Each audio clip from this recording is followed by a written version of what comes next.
আস্তে আস্তে নিজেকে সামলে নিল সোনালি। মাথাটা ভার লাগছে খুব।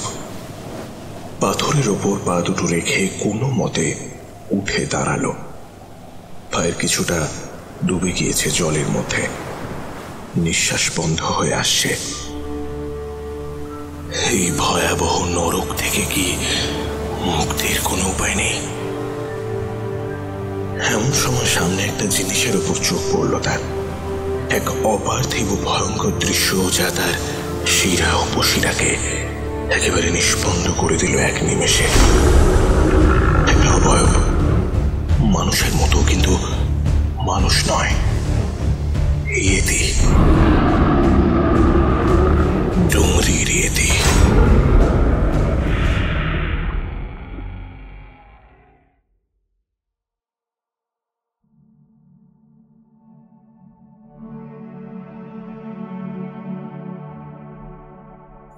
মনে আছে ছোটবেলায় পড়া তিব্বতে টিনটিন কমিক্সের কথা? বন্ধু চ্যাংকে উদ্ধার করতে গিয়ে সাক্ষাৎ মৃত্যুর মুখ থেকে বেঁচে ফিরে এসেছিল টিনটিন আর ক্যাপ্টেন হ্যাডক। স্বয়ং ইয়েতি বাঁচিয়েছিল বিমান দুর্ঘটনায় বিধ্বস্ত চ্যাংকে। সে তো ছিল আর্যের কল্পনা, কিন্তু ইয়েতি কি সত্যিই আছে? থাকলেও কি সে সত্যিই নিরীহ? এই যে ইয়েতিকে বলা হয় দ্য অ্যাবমিনেবল স্নোম্যান, ভয়াবহ তুষার মানব, কথাটি কি একেবারেই ভুল? বিভা ক্যাফেতে আজ শুনবেন আবির রায়ের কলমে এক রহস্যময় ভয়ের গল্প, ডুংরির ইয়েতি। গল্প পাঠে কুন্তল।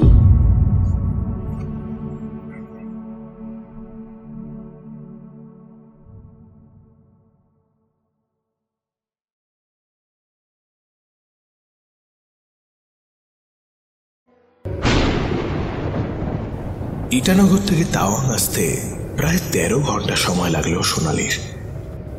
জুনের প্রথমেই সাধারণত এতখানি বৃষ্টি পড়ে না উত্তর পশ্চিম অরুণাচলে। আজকাল মৌসুমী কালচক্র অনেকটাই বদলে যাওয়ায় গাঙ্গেয় বঙ্গে বর্ষার ঢুকতে ঢুকতে প্রায় জুনের মাঝামাঝি। ভারতের উত্তর পূর্ব কোণে তাই বর্ষা পৌঁছতে আরও সপ্তাহ দেড়েক সময় লেগেই যায়। গত 3 দিন ধরে টানা বৃষ্টি হয়ে চলেছে উত্তর অরুণাচলের প্রায় সমস্ত জেলা জুড়ে, যার ফলস্বরূপ বেশ কিছু জায়গায় ধস নেমে বাড়িঘর, রাস্তা ও মানুষের ক্ষয়ক্ষতির খবর এসে পৌঁছেছিল রাজ্যের প্রধান সচিবালয়। গত 1 সপ্তাহ ধরে রাজ্যের আবহাওয়া দপ্তর নিয়ম করে বুলেটিন দিয়ে যাচ্ছিল আসন্ন দুর্যোগের ব্যাপারে। সোনালি তাওয়াং পৌঁছাতেই আকাশ ভেঙে বৃষ্টি নামল। পূর্বকামিং, পশ্চিমকামিং শিরগাঁও আর তাওয়াংয়ের বিস্তীর্ণ পার্বত্য অঞ্চল জুড়ে। তাওয়াংয়ের এসডিও বাংলো মূল শহর থেকে কিছুটা বিচ্ছিন্ন সবুজ ঘেরা পাহাড়ের কোলে একটা ছোট্ট 4 কামরার ঢালু ছাউনির বাড়ি। বাইরে এক ফালি ছোট্ট বাগান, মূল ফটকে প্রহরের জন্য বানানো ছোট একটা গুমটি। গত প্রায় 1.5 বছর সচিবালয়ের বিভিন্ন দপ্তরের সংশ্লিষ্ট অফিসারদের তত্ত্বাবধানের প্রবেশন পিরিয়ড কার্যত শেষ করে প্রথম এসডিও পোস্টিং সোনালিকে এই তাওয়াংয়ে দেয়া হয়েছে। সোনালির বাবা রেলে থাকাকালীন তিনিও একসময় এই উত্তর অরুণাচলে কর্মরত ছিলেন। তিনি গুয়াহাটি থেকে অবসর নেন। তাওয়াং মোংপা জনগোষ্ঠী অধ্যুষিত। তাওয়াং বৌদ্ধ বিহারটি 1681 সালে মেরাক লামা লোত্রে গিয়াৎসুর দ্বারা 5ম দলাই লামা নগাওয়াং লোপসাং গিয়াৎসুর ইচ্ছে অনুসারে প্রতিষ্ঠিত হয়েছিল এবং এই নাম ঘিরে একটি জনপ্রিয় কিংবদন্তি রয়েছে। তা মানে ঘোড়া এবং ওয়াং মানে নির্বাচিত। সুতরাং তাওয়াং শব্দের অর্থ ঘোড়া দ্বারা নির্বাচিত। এই কিংবদন্তি অনুসারে এই মঠটি মেরাক লামা লোত্রে গিয়াৎসুর অত্যন্ত প্রিয় একটি ঘোড়ার দ্বারা নির্বাচিত হয়েছিল বলেই মনে করা হয়।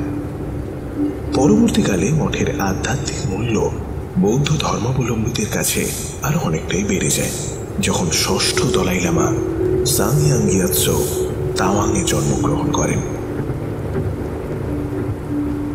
যেই বছর সোনালীর বাবা অবসর গ্রহণ করেন সেই একই বছর সোনালী ইউপিএসসি পাশ করে অরুণাচল ক্যাডারের আইএএস প্রবেশনার হিসেবে নিযুক্ত হয়। এই প্রথম সে সচিবালয়ের নিরাপদ পরিবেশ থেকে বের হল। আইএস ভাবতেই ঠিক যতটা ডাকাবুকো চরিত্রের মানুষের কথা মনে হয়, সোনালী কিন্তু তেমনটা একেবারেই নয়, বরং একেবারে উল্টো। ছোটবেলা থেকেই সে খুব নরম স্বভাবের, মুখচোরা মেয়ে। প্রথমবার সে ইন্টারভিউ পর্যন্ত পৌঁছেও সিলেক্ট হতে পারেনি, সেটা কিছুটা তার কথোপকথনের স্বতঃস্ফূর্ততার অভাবের জন্যই। দ্বিতীয়বার তার এই প্রতিবন্ধকতা সে কিছুটা কাটিয়ে উঠতে পেরেছিল। তাওয়াং ভারতবর্ষ এবং ভুটানের সীমান্তবর্তী এলাকা হলেও এই মহকুমাটি অত্যন্ত শান্ত এবং নির্ঝঞ্ঝাট। তাই তার প্রথম এসডিও পোস্টিং পাওয়ার পর সোনালী কিছুটা সংশয় থাকলেও সচিবালয়ের সিনিয়ররা তাকে আশ্বাস দেন যে নতুন মহকুমা শাসকদের এই মহকুমাটি বিশেষভাবে দেওয়া হয়, কারণ তা সামলানো আপেক্ষিকভাবে সহজ। এক রোববারের সকালে নিজের বাংলোয় সোনালী প্রাতরাশ শেষ করে সবে রাস্কিন বন্ডের বাছাই করা ছোট গল্পের বইটা খুলে পূবের জানলার ধারে বসেছে। এমন সময় তার প্যাসেজের ল্যান্ড ফোনটা হঠাৎ বেজে উঠল। মার্চ মাসের মাঝামাঝি হলেও এখানে ঠান্ডা এখনো বেশ রয়েছে। গায়ের র্যাপারটা না ছেড়ে সোনালী উঠে ল্যান্ড ফোনটা কানে নিতেই বুঝতে পারল ডিএম সাহেব ফোন করেছেন। ইটানগরের সিমে এখানে খুব একটা ভালো নেটওয়ার্ক ধরে না, সেটা সোনালী এই কদিনে বুঝতে পেরেছে। গত পরশু এখান থেকে 1.5 কিলোমিটার দূরে ধস নামায় একসাথে দুটো টাওয়ার ভেঙে পড়েছে এবং তার ফলেই প্রায় তাওয়াংয়ের অর্ধেকটা জুড়ে মোবাইলের নেটওয়ার্ক কানা হয়ে গেছে। সোনালী নিজে অফিস, বাংলো আর টুকটাক বাজারহাট ছাড়া তেমন কোথাও যায় না, তাই কাজের জন্য সব জায়গায় তার অফিস এবং বাংলোর ল্যান্ডলাইন নাম্বারটাই সে দিয়ে রেখেছে। ডিএম সাহেবকে তো তার নিজের গাড়ির চালকেরও নম্বর দেওয়া ছিল, যাতে কোনোভাবে রাস্তাঘাটে যদি দরকার পড়ে তাহলে অন্তত চালকের কাছে যেন তাকে পাওয়া যায়। তাওয়াং জেলা হেডকোয়ার্টার, তাই ডিএম অফিস সোনালীর নিজের মহকুমাতেই পড়ে। ডিএম সাহেব নিজে উড়িষ্যার মানুষ, তাই তার সঙ্গে বাংলায় কথা বলতে অসুবিধা হয় না সোনালীর। স্বাস্থ্য সচিব মিটিং ডেকেছেন সমস্ত ডিএমদের। অরুণাচলে একসঙ্গে 4টে কোভিড কেস পাওয়া গিয়েছে। এতদিন বড় শহরগুলোতে ছড়াচ্ছিল, এবার আমাদের রাজ্যেও ঢুকে পড়ল। সোনালী ফোনটা কানে কিছুক্ষণ স্থিরভাবে দাঁড়িয়ে রইল। দেশের বড় শহরগুলিতে ধীরে ধীরে বাড়ছে কোভিড আক্রান্তদের সংখ্যা। পাহাড়ি মানুষ এমনিতেই শহরের সঙ্গে পৃথক জীবনযাপন করে, তাই জন্যই সোনালী ভেবেছিল হয়তো এই রোগ বড় শহরেই শেষ হয়ে যাবে। নিজের রাজ্যে এই রোগ ঢুকে পড়া মানে গোটা রাজ্যের স্বাস্থ্য ব্যবস্থার উপর চাপ আরম্ভ হওয়া, মানুষের মনে আতঙ্ক সৃষ্টি হওয়া এবং সামগ্রিকভাবে প্রশাসনিক হুলস্থুল শুরু হওয়া, আর তার জেরেই এক টালমাটাল অবস্থা গোটা রাজ্য জুড়ে বিস্তার হওয়া। কোনো রকমে দুটো টোস্ট মুখে দিয়ে তৈরি হয়ে নিয়ে গাড়িতে উঠে ডিস্ট্রিক্ট হেডকোয়ার্টারে পৌঁছতে সোনালীর সময় লাগলো প্রায় 1.25 ঘন্টা।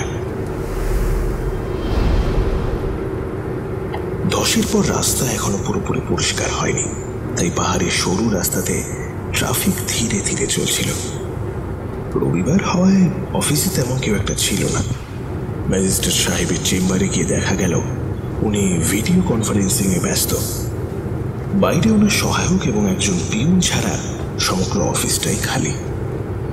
সোনালী সেখানে পৌঁছে সাহেবের কম্পিউটার স্ক্রিনের উল্টো দিকে বসল, যাতে ক্যামেরায় তাকে না দেখা যায়।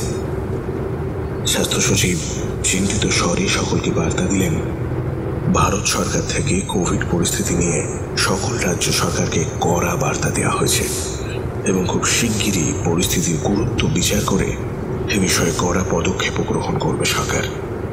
এখানে এসেই তোমায় এমন একটা অবস্থার মধ্যে পড়ে যেতে হবে, এটা খুবই খারাপ।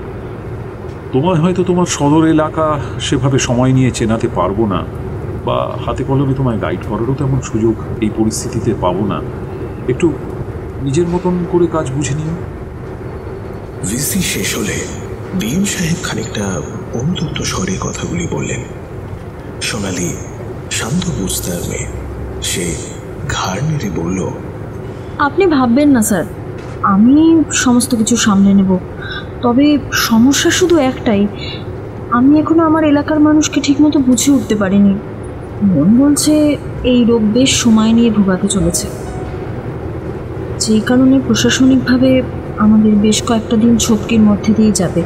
তবে স্যার, যদি এই রোগ শহর কেন্দ্রিক হয় তাহলে মনে হচ্ছে আমাদের মতো প্রান্তিক জেলাগুলি কিছুটা হলেও রেহাই পাবে।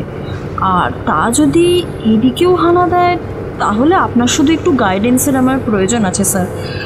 এসডিও হিসাবে আমার প্রথম পোস্টিং, আপনি যদি একটু বাকি এসডিওদেরও বলে দেন তাহলে খুব সুবিধা হয়। সোনালির সদর অফিস জেলা হেডকোয়ার্টারের একদম কাছে হওয়ায় সে সবার আগে এসে পড়েছিল। বাকি এসডিওরা ধীরে ধীরে একে একে এসে পৌঁছালে ডিএম সাহেব সকলকে পরিস্থিতির কথা জানালেন।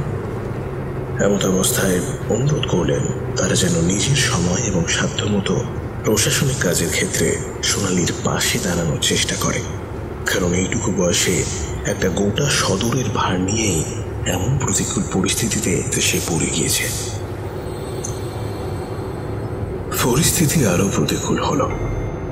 পরের সপ্তাহে যখন ভারত সরকার সারা দেশ জুড়ে লকডাউন জারি করে দিল, সে সময় বড় শহরগুলির থেকে মানুষ পোকামাকড়ের মতো নিজেদের ভিটের উদ্দেশ্যে ফিরতে লাগল।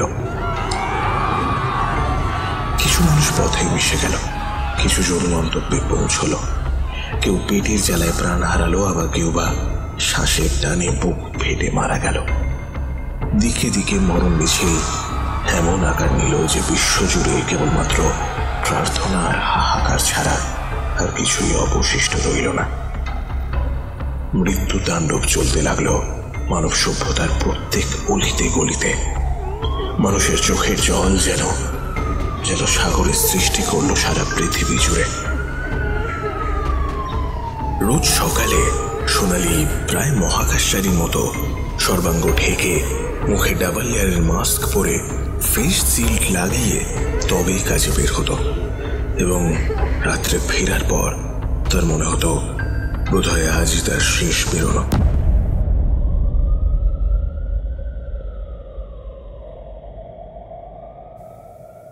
পরিচারকদের প্রায় সকলকেই সে ছুটি দিয়েছিল।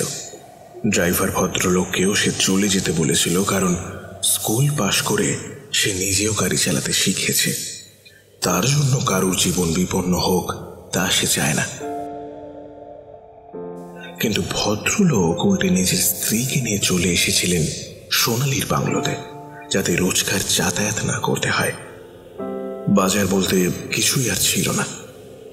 সদরের মোড়ে সপ্তাহে এক বা দুদিন দু একজন চড়া দামে কাঁচা আনাজের ঠেলা নিয়ে দাঁড়াতো, তাও মানুষ হামলে পড়ে যা পারত তাই নিয়ে যেত।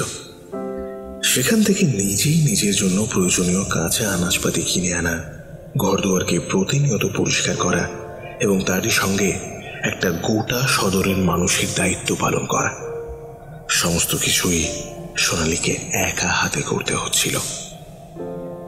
ভাগ্যের বিষয় রান্না বান্নাটা ড্রাইভার ভদ্রলোকের স্ত্রী করে দিতেন সোনালীর জন্য।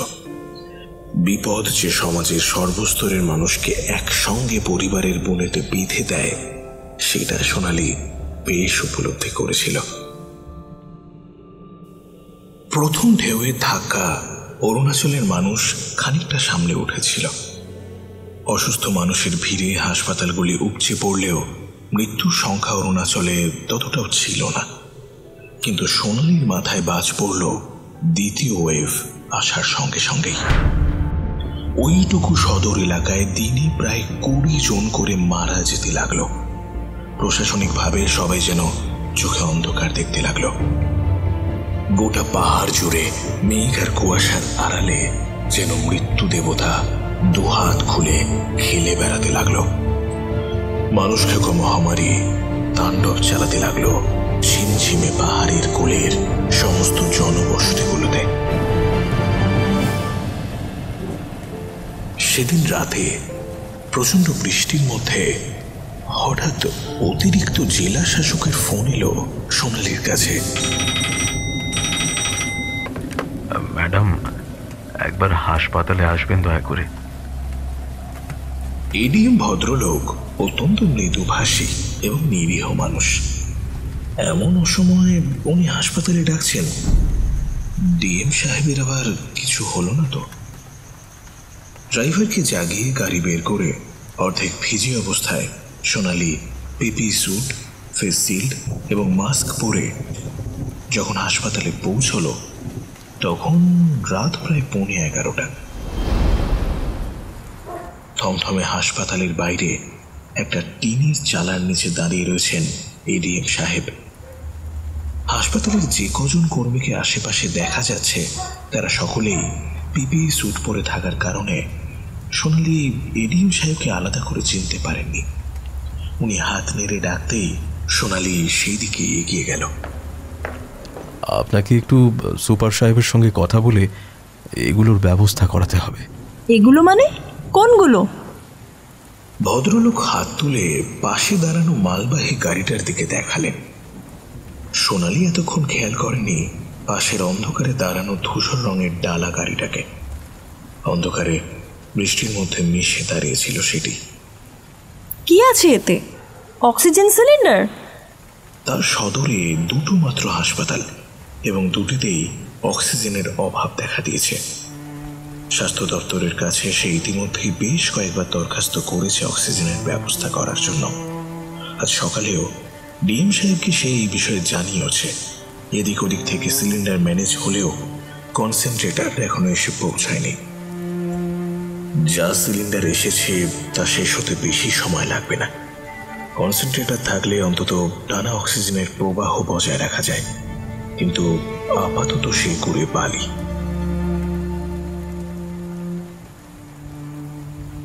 এডিএম সাহেব তাকে গাড়ির পেছন থেকে নিয়ে গিয়ে খালাসিকে ইশারা করতে সে এক ঝটকায় পেছনের ডালাটা খুলে দিল। অন্ধকারে প্রথমেই ডালার ভেতর ঠেসে ঢোকানো সিমেন্টের বস্তা মনে হওয়া জিনিসগুলিতে বিদ্যুতের আলো পড়তেই শিউরে উঠে পিছনে সরে এলো সোনালী। 42টা বডি। মৃতদেহের সংখ্যাটা এডিএম সাহেবের মুখ থেকে বেরোতেই সোনালীর মাথা থেকে পা পর্যন্ত থরথর করে কেঁপে উঠল একবার। সেরিংয়ের মর্গে আর জায়গা হচ্ছে না। ওরা গাড়ির পেট্রোল ঢেলে পাহাড়ের খাদে গর্তে ফেলে বডি পোড়াচ্ছে। হাসপাতালের কিছু কর্মী রোগীর পরিবারদের থেকে মোটা টাকা নিচ্ছে তাদের পোড়ানোর শেষ একটা ভিডিও করে পাঠানোর জন্য। কয়েক মুহূর্ত মাথা কাজ করল না তার। এই দিন দেখার জন্য তো সে এমন প্রশাসনিক পদের জন্য পড়াশোনা করে পাশ করেননি। এ কোন নরকে পরিণত হলো এই সমাজ। এখন তারই বা কি করণীয়? রাত প্রায় 2:45 পর্যন্ত সোনালী ড্রাইভার আর দুজন হাসপাতালের সাব স্টাফকে নিয়ে এডিএম সাহেব নিজে হাতে একটা স্ট্রেচারে 2-3টে করে বডি চাপিয়ে মর্গের মেঝেতেই প্রায় মালপত্রের মতন করে কোভিডে ভোগা মৃতদেহ চালান করলেন। নিজেকে এতটা অসহায় কখনো মনে হয়নি সোনালীর। একবার তার মনে হলো সৌজন্যতার খাতিরে বা মানবিকতার খাতিরে হলেও নিজে এই কাজে হাত লাগায়, কিন্তু এডিএম সাহেব মানা করলেন। এই কিছু না করতে পারার অপরাগ অনুভূতিটা যেন বুকের মধ্যে চেপে বসল তার। তার পরিবারে সে আগলে রেখে বড় করা একমাত্র সন্তান। কখনো তাকে ছোটবেলা থেকে নিজের খাবারটা পর্যন্ত বেড়ে খেতে হয়নি, আর এখানে কর্মসূত্রে তাকে মাঝরাতে জীবন হাতে নিয়ে মৃতদেহ চালান করতে হচ্ছে। নিজের ভাগ্যকে দুষতে থাকার আগে তার হঠাৎ মনে হলো এই সদর এলাকার সমস্ত মানুষের দায়িত্বও তো তার। নিজেকে অভাগা ভাবার আগে মৃতদেহগুলির মুখের দিকে তাকাতেই সে চোখ নামিয়ে নেয়। অক্সিজেনের অভাবে মাছের মতো ছটফট করতে করতে মারা যাচ্ছে মানুষগুলো। এই শেষ সময়তে নিজের পরিবারকেও পাশে পায়নি। সমস্ত ধর্মের মানুষকে ধনী গরিব নির্বিশেষে একইভাবে বজ্র পদার্থের মতো পরিত্যাগ করা হয়েছে। তাদের পরিবার কোনোদিন তাদের দেখা পাবে না, মুখাগ্নি করার শেষ সুযোগটুকুও পাবে না, জড়িয়ে ধরে চোখের জল ফেলার অধিকার তাদের আর নেই। অবহেলায়, আতঙ্কে, ঘৃণায় কোনো এক অপরিচিত মানুষের হাতে তাদের দেহ পঞ্চভূতে বিলীন হয়ে যাবে। মর্গের ভেতর সোনালীকে যেতে দিলেন না এডিএম সাহেব।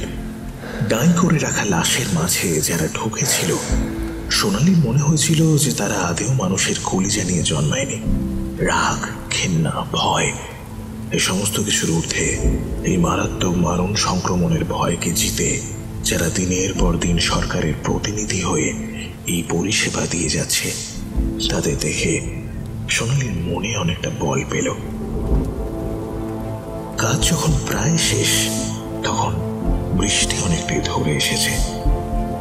প্যাসেজের টিমটিমে আলোয় দেখা গেল আকাশের পশ্চিম কোণায় পাহাড়ের পেছনে মেঘ কেটে গিয়ে দু একটা তারা দেখা দিয়েছে। মিনিট খানিকের মধ্যেই গেট দিয়ে আরেকটা সাদা গাড়ি ঢুকতে দেখা গেল। কি ব্যাপার, তোমাকে কি খবর দিল? গাড়িটা এসডিপিও সাহেবের। উনি উত্তরপ্রদেশের মানুষ, জমিদার পরিবারের ছেলে, সৎ সাহসী অফিসার, নাম সন্তোষ পান্ডে।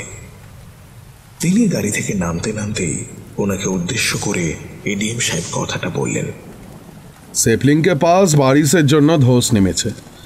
4 গো বাড়ির বাসিন্দাদের সরিয়ে স্কুল বাড়িতে রাখার বন্দোবস্ত করে ফেরার পথে সিপাহী বলল কি এসডিও ম্যাডাম আর আপনি এখানে এসেছেন। ভাবলাম যদি কোনো জরুরত হয়। কি আর বলি সন্তোষ, বুঝতে পারছি না কিভাবে সামাল দেব। এটুকু জায়গায় এই ইতস্তত জনসংখ্যার মাঝেই এত বডি পড়ছে। বাবু, বড় শহরগুলোতে কি ঘটছে, কিভাবে সামলাচ্ছে তারা? আর নিজেদের জীবনের ঝুঁকি তো ছেড়েই দিলাম। দেখেন, বড় শহরে ইনফ্রাস্ট্রাকচারও বড়। সেখানে রাত 3টের সময় 2 জন আইএএস আর 1 জন আইপিএসকে মোড়া নিয়ে টানাটানি করতে হয় না। এই সময়টা বোধহয় নিজেদের বড় করে ভাবার সময় নয়। আমরা দায়িত্বপ্রাপ্ত, তাই আমরা পরিষেবা দিচ্ছি, ঠিক যেমন মর্গের ভেতরে হাসপাতাল কর্মীরা দিচ্ছে। এই সময় আমাদের আর তাদের মধ্যে এক বেতন ছাড়া আর কোনো তফাৎ নেই। 3 জনে মিলে আরেকবার মর্গের দরজার বাইরে দাঁড়িয়ে ভেতরের নারকীয় পরিস্থিতি দেখে ঘুরে বেরোতে যাবে, এমন সময় আধো অন্ধকারে মর্গের ভেতর থেকে চাপা স্বরে ডাক শোনা গেল। এবার শুনবেন স্যার। 3 জনেই একসাথে ঘুরে তাকাতেই অন্ধকারের মধ্যে বেটে খাটো একটা পিপি স্যুট পরিহিত কায়া এগিয়ে আসতে লাগলো। তার দিকে কৌতূহলী দৃষ্টি নিয়ে তাকালেন বাকিরা। আমার নাম তালেব জোশী, যদি অনুমতি দেন একটা নিবেদন করতে চাই। আপনি এখানে অন ডিউটি আছেন? মুখোশের পেছনে লোকটার বয়স বোঝার উপায় নেই, তবে কণ্ঠস্বর শুনে বোঝা গেল তার বয়স এখানে দাঁড়ানো বাকি 3 জনের থেকে অনেকটাই বেশি। ডিউটি না থাকলে কি কেউ এই সময় মর্গে ঘুরে বেড়ায় স্যার? বলেন, কি বলতে চান? ভদ্রলোক একবার একটু থেমে এদিক ওদিক তাকিয়ে বললেন, এই এত মোড়া এখানে না রেখে ডুংরিতে পাঠিয়ে দিন। কি আছে ডুংরিতে? একটু বাইরে আসেন ম্যাডাম। বৃষ্টিটা ততক্ষণে ধরে এসেছিল। বারান্দার এক পাশে সকলে ফাঁকা ফাঁকা হয়ে বেঞ্চিগুলোতে ভাগাভাগি করে বসল। তালিব জেসি মাথা থেকে পিপির হুড নামালেও মুখোশ না খুলেই বলতে আরম্ভ করলো। লামচিং থেকে 25 মাইল উত্তরে ভুটান বর্ডারের কাছে তামারি উপজাতির একটা জনবসতি রয়েছে। তারা ওই ডুংরির জঙ্গলের ভিতরে আস্তানা বানিয়ে থাকে। তারা সভ্য মানুষ হলেও বাকি ওই নগর কেন্দ্রিক সভ্যতা যা আছে না, তা থেকে নিজেদের এতদিন সরিয়েই রেখেছে। আমার বাড়ি ডুংরির থেকে 3 মাইল নিচের গ্রামে, কিন্তু তারা আমাদের গ্রামের সাথে কোনো যোগাযোগ রাখে না। ডুংরির জঙ্গলের এক পাশে পাহাড়ের ঢালে জঙ্গলে ঘেরা একটা বিশাল ফাটল রয়েছে স্যার। তামারিদের মধ্যে যখন কেউ মারা যায় তখন তারা সেই মৃতদেহকে কবরে বা আগুনে দেয় না স্যার, তারা দেহগুলোকে পাহাড়ের সেই ফাটলের ভেতরে রেখে আসে। এমনকি এও দেখা গেছে যে আমাদের এবং আমাদের গ্রামের যারা নিজেদের পরিবার পরিজনদের মৃতদেহ কবর দিয়েছে, বিগত কয়েক বছরে এমন অনেক মৃতদেহ কবর থেকে লোপাট হয়ে গেছে।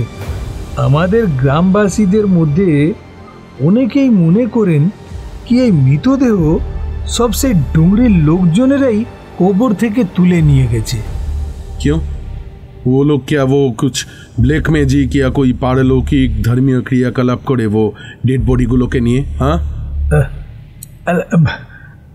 না না স্যার, তবে তারা দেহগুলোকে খাদ্য হিসেবে দেয় স্যার মিশেদের।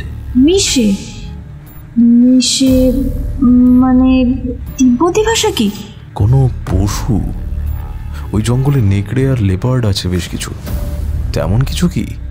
তালেব সতর্ক দৃষ্টিতে এদিক ওদিক দেখে নিয়ে গলা নামিয়ে বলল, আপনারা যাদের বলেন ইয়েতি। ইয়েতি? হ্যাঁ, পাহাড় চূড়োর পবিত্র প্রাণী ইয়েতিদের ভোগ দেয় তামারিরা। তারপর সেই মৃতদেহগুলির কি হয়? ওই ওই ফাটলের ভেতরে তো কেউ তারপর ঢুকে দেখে না, বা দেখলেও সেখানে কি আছে তার ধারণা আমাদের নেই স্যার। আমাদের গাঁয়ের বুড়ো বুড়িরা বলে ডুংরির গুহা নাকি গোটা পাহাড়ের ভেতর দিয়ে সুরঙ্গের মতো বহু দূর বরফে ঢাকা চূড়া পর্যন্ত চলে গিয়েছে। ইয়েতিরা সেখান থেকেই নাকি নেমে আসে। কয়েক মুহূর্ত কেউ কোনো কথা বলল না। বৃষ্টি শেষের কনকনে ঠান্ডা হাওয়া উত্তর দিক থেকে বয়ে আসছে। সেই হাওয়া জ্যাকেট পিপি ভেদ করে শরীরে গিয়ে স্পর্শ করছে। মিশে ইয়েতি, তা কি আদৌ সম্ভব? Rubbish, some junk they believe in. Taleb কোনো উত্তর দিল না। তাচ্ছিল্যের সঙ্গে তাকালো এসডিপিওর মুখের দিকে। আমি এই পাহাড়ের মাটি আর বরফ মেখে বড় হয়েছি স্যার, শহরের ধুলো আমার গায়ে লাগেনি কখনো। और तुम चाहते हो আমরা এই সভ্য সমাজে দাঁড়িয়ে সরকারি পদে থেকে সহ নাগরিকদের ডেড বডি ও অসভ্য অন্ধবিশ্বাসী জঙ্গলিগুলোর হাতে তুলে দিই, যাতে তারা সেগুলো নিয়ে পাহাড়ের ফাটলে ফেলে দিয়ে আসতে পারে। সেখানে শিয়াল শকুন সেগুলো ছিঁড়ে ছিঁড়ে খাবে और वो लोग कोई काल्पनिक जानवर के ऊपर সেগুলো চালিয়ে দেবে। হ্যাঁ, এই দেহগুলো তো স্যার এদের পরিবারের কাছে এমনিতেও যাবে না, তাদের কেউ মুখে আগুন দেওয়া বা কবরে মাটিও দেবে না। তেল ঢেলে পাহাড়ের খাদে ফেলে পোড়াতে আমাদেরই তো হবে স্যার। আপনারা শুধু কাগজে সই করে দায়িত্ব সারবেন, দেশের অন্যত্র তো লাশ নদীতে ফেলে দিচ্ছে। শহরের পর শহর সেই নদীর জল ব্যবহার করে। কে বলতে পারে স্যার আগামী দিনে এই রোগ আর বাড়বে না? কে বলতে পারে স্যার এই হাসপাতালে জীবিত মানুষের থেকে লাশের সংখ্যা বাড়বে না? নদীতে ফেলে দেওয়ার থেকে স্যার তেল ঢেলে জ্বালিয়ে দেওয়াটা কি খুব খারাপ কিছু? আমি স্যার লেখাপড়া না জানা গ্রামের মানুষ, আপনারা শিক্ষিত সরকারি অফিসার, ভেবে দেখবেন স্যার। শেষ রাতের হিমেল হাওয়াটা উত্তর যেন বেড়েই চলেছে। আমার মনে হয় না ওরকম কোনো জানোয়ার আদৌ আছে বলে। আর এই দেহগুলির থেকে তো উপজাতির মানুষগুলোরও সংক্রমণ হয়ে যেতে পারে। আমাদের কিন্তু মনে রাখতে হবে দে আর অ্যান আইসোলেটেড কমিউনিটি, তারা মিশে না কারুর সঙ্গে। ওই মৃতদেহগুলির থেকে সংক্রমণ যদি তাদেরও হয়ে যায় তাহলে তো সর্বনাশ হয়ে যাবে। আমাদের ছেলেরাই না হয় সেই গুহায় পৌঁছে দিয়ে আসবে, তাদের বডি ছোঁয়ার প্রয়োজন হবে না। কিন্তু এরা কোথাকার? অরুণাচলের নিশ্চয়ই নয়, তিব্বতী কি? हो सकता है, लेकिन সেসব নিয়ে চর্চা করার সময় এটা নয়। যারা ইয়েতির নাম ভাঙিয়ে কবর থেকে মোড়া তুলে নিয়ে যায় তাদের আর চাই হোক নিষ্পাপ ট্রাইবাল ভাবা যায় না। ইয়েতি রহে या না রহে, दे हैव माई अटेंशन। तालिब, डुंगरी में गाड़ी जा सकता है क्या? ডুমুরি থেকে 8 কিলোমিটার আগে পাকা রাস্তা শেষ হয়ে যায়। পাহাড়ের একটা সরু খাড়ির পাশ দিয়ে, যেখান থেকে নিয়ামজিয়াংচু নদী বাঁক নিয়ে উত্তরের দিকে ঘুরে যায়, সেইখান থেকেই সোজা পাহাড়ের ঢাল বেয়ে ওপরের দিকে পায়ে হেঁটে ওঠা যায়। আজ সকাল থেকে বৃষ্টি না হলেও আকাশ মেঘলা। আগের দিনের বৃষ্টির পর পাহাড়ের গা পেছল হয়ে রয়েছে, যে কোনো সময় ধস নামার প্রবল সম্ভাবনা।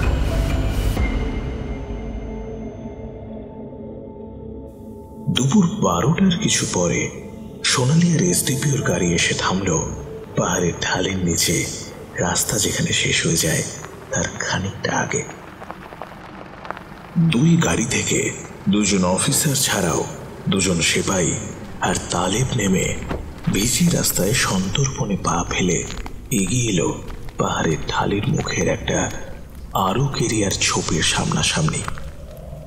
এখান থেকে নিচে অনেকটা দূরে নদীর স্রোতটা যেখানে বাঁক নিয়েছে, সেখানে চাপ চাপ কুয়াশা জমে খাদের ভেতরটা ঝাপসা অন্ধকারে ঢেকে রেখেছে।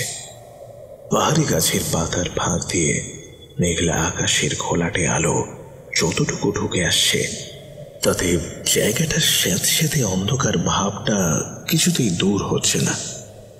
পাহাড়ের ঢালে ওঠার প্রথম পদক্ষেপটা দিতেই সোনালীর ডান পা পিছলে গেল। ভাগ্যে সন্তোষ পাণ্ডে পেছনে ছিলেন। উনি খপ করে সোনালীর হাতটা ধরে বললেন, আরে আরে সামালকে, আমাদের পুলিশের বুটে এমন জায়গায় স্লিপ খাওয়ার ভয় নেই। আরে আপনার উচিত ছিল একটু ভালো কোনো জুতো পায়ে দিয়ে আসা। এমন নির্জন জায়গায় কোভিডের সংক্রমণ নেই তা বলাই বাহুল্য। সন্তোষ পাণ্ডে নাকের মুখোশটা খুলে ফেলে প্রাণ ভরে পাহাড়ি মুক্ত বাতাসে শ্বাস নিলেন। সোনালী পেছন ঘুরে তালেবকে সামনে থেকে পথ দেখানোর জন্য বলে নিজের রাস্তা ছেড়ে দিল। তালেব পাহাড়িয়া মানুষ, সে পাথরের খাঁজে খাঁজে পা ফেলে ভিজি রাস্তা দিয়ে পাহাড়ের ঢাল বেয়ে তাদেরকে পথ দেখিয়ে নিয়ে এগিয়ে যেতে লাগলো। দুপাশের পাইন গাছগুলি ঢাল থেকে গজালেও ইংরেজির এল শেপের মতো মাথা বাঁকিয়ে সোজা আকাশের দিকে উঠে গেছে। মাটিতে প্যাচ প্যাচে কাদা হলেও পাহাড়িয়া ঘাসের মোটা কার্পেট কিছুটা হলেও তাদের পায়ের তলার ঘর্ষণ বজায় রাখতে সাহায্য করছে। এই ঘাস না থাকলে হয়তো জায়গাটা এতটাই পিছল হয়ে যেত যে ওপরে ওঠা প্রায় দুষ্কর হয়ে পড়ত। প্রায় মিনিট 15 লাগলো পাইন গাছের ফাঁক দিয়ে একখানা মোটামুটি সমতল জায়গায় পৌঁছাতে। এইখানে যেন সূর্যের আলো আরো কম।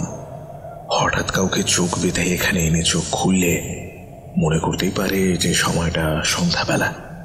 গাছে ঘেরা পাথরে সমতল জমির মাঝামাঝি বেশ কয়েকটা কাঠ আর গাছের ছালের ছাউনি দেওয়া ঝুপড়ি। তালেব এগিয়ে গিয়ে এই ঝুপড়ি সেই ঝুপড়িতে উকি মেরে স্থানীয় ভাষায় অনেকক্ষণ ডাকাডাকি করে ফিরে এসে শুকনো মুখে বলল, ঘরগুলিতে কোনো লোক নেই। এটা কেমন হলো? এরা অনেক সময় দল বেঁধে কাঠ কুড়োতে উপরে যায় স্যার।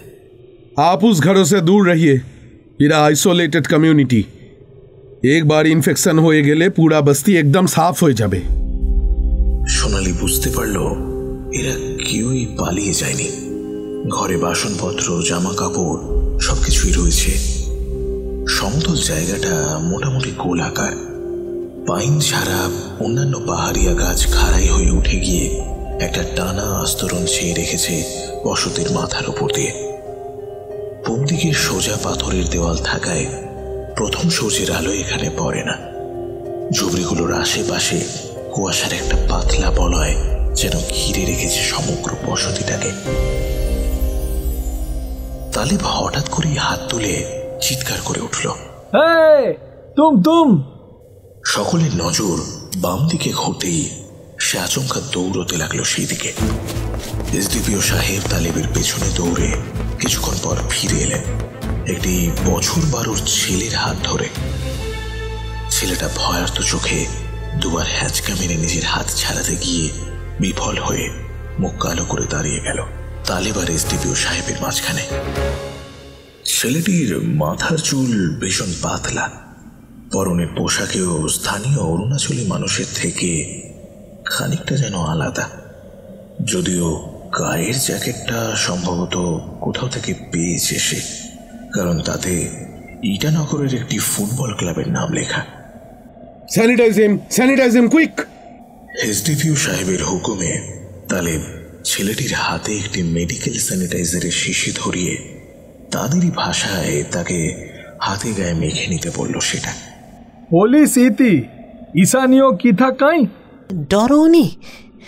তালেব অনুবাদ করে বলল, এরা খুব ভীতু জাতি স্যার, বাইরের লোক আসার আভাস পেলেই সব লুকিয়ে পড়ে। और बाकी सब लोग কোথায়? আশেপাশের মধ্যেই আছে কোথাও। इससे पूछो कि डेड बॉडी लिए এরা কি করে। তালেব ছেলেটিকে প্রশ্ন করতে ছেলেটি হাতের ইশারায় কিছু একটা বোঝাতে চাইল। সঙ্গে যেতে বলছে স্যার। ওকে চলো।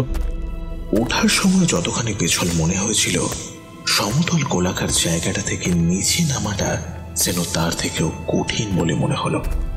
সোনালি গাছের গুড়ি ধরে পা টিপে টিপে অত্যন্ত সন্তর্পণে পাথরের খাঁজে পা রেখে রেখে 1 পা 2 পা করে নামতে লাগলো। 100 মিটার মতো নামার পর পাহাড়ের গায়ে একটা অদ্ভুত আকৃতির কাছাকাছি এসে তারা থামল। প্রায় 50 ফুট উঁচু একটা পাথর এমনভাবে এখানে পাহাড়ের গা থেকে বেরিয়ে উঁচু হয়ে রয়েছে যে এক ধাক্কায় দেখলে সেটাকে একটা প্রমাণ সাইজের অতিকায় কচ্ছপের মতো মনে হতেই পারে। মূল পাহাড়টা যেন সেই কচ্ছপের খোলস, আর ওই বেরিয়ে থাকা অংশটি যেন তার মাথা আর গলা। এখান থেকে সামনে যতদূর চোখ যায় পুরোটাই ঘন পাইনের জঙ্গল। পশ্চিমে বহু দূরে সুতোর মতো নিয়ামজিয়াংচু নদীটাকে দেখতে পাওয়া যাচ্ছে। সূর্যের আলো এখানে আরো কম। তালেব বাচ্চাটিকে কিছু একটা জিজ্ঞেস করায় সে আঙুল তুলে সেই উঁচু হয়ে বেরিয়ে থাকা পাথরের অংশটার তলার দিকে ইশারা করল। এসডিপিও সাহেব এবং সোনালি দুজনে ঘাড় কাত করে দেখার চেষ্টা করে প্রথমে কিছু বুঝতে না পারায় তালেবকে বিষয়টা বোঝাবার জন্য বলল।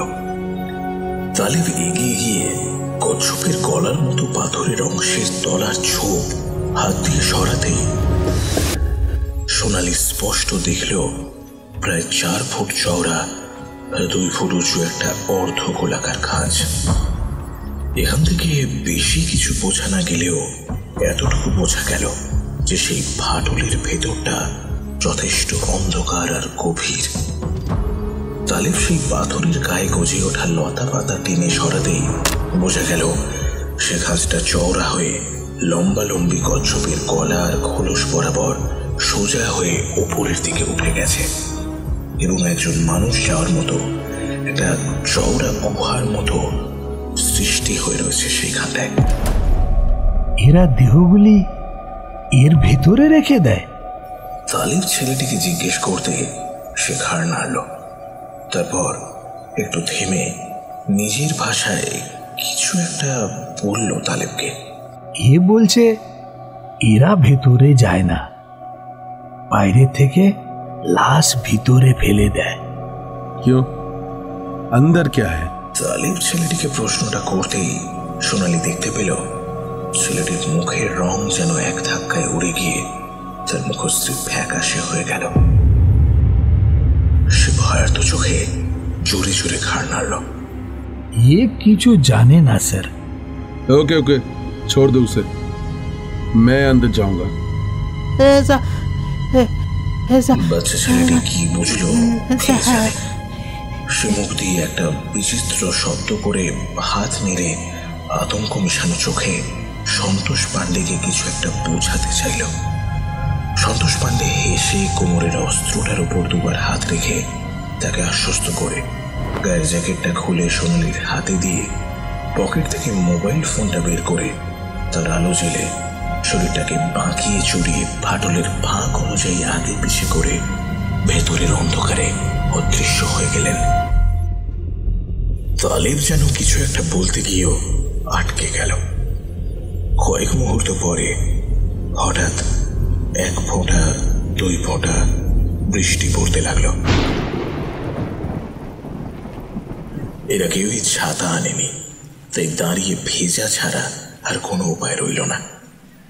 আকাশে যতটুকু ঘোলাটে সূর্যের আলো ছিল তা যেন আরো কমে প্রায় রাতের অন্ধকার নেমে এলো জঙ্গল জুড়ে।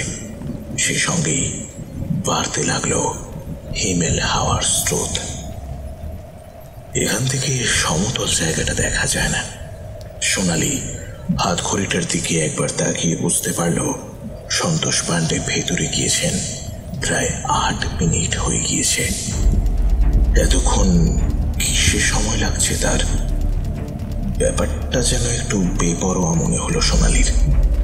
ভেতরে আর কিছু না থাক, সাপ, খোপ, পিছে বা অন্যান্য কোনো পাহাড়ি বিষাক্ত প্রাণী তো থাকতেই পারে।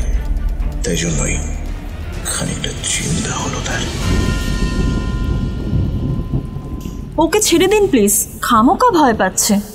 তালেবের উদ্দেশ্যে বলল সোনালি। ওর দলের লোকজন যদি আমাদেরকেও শত্রু মনে করে হঠাৎ আক্রমণ করে বসে, তখন কিন্তু আমরা বিপদে পড়ব।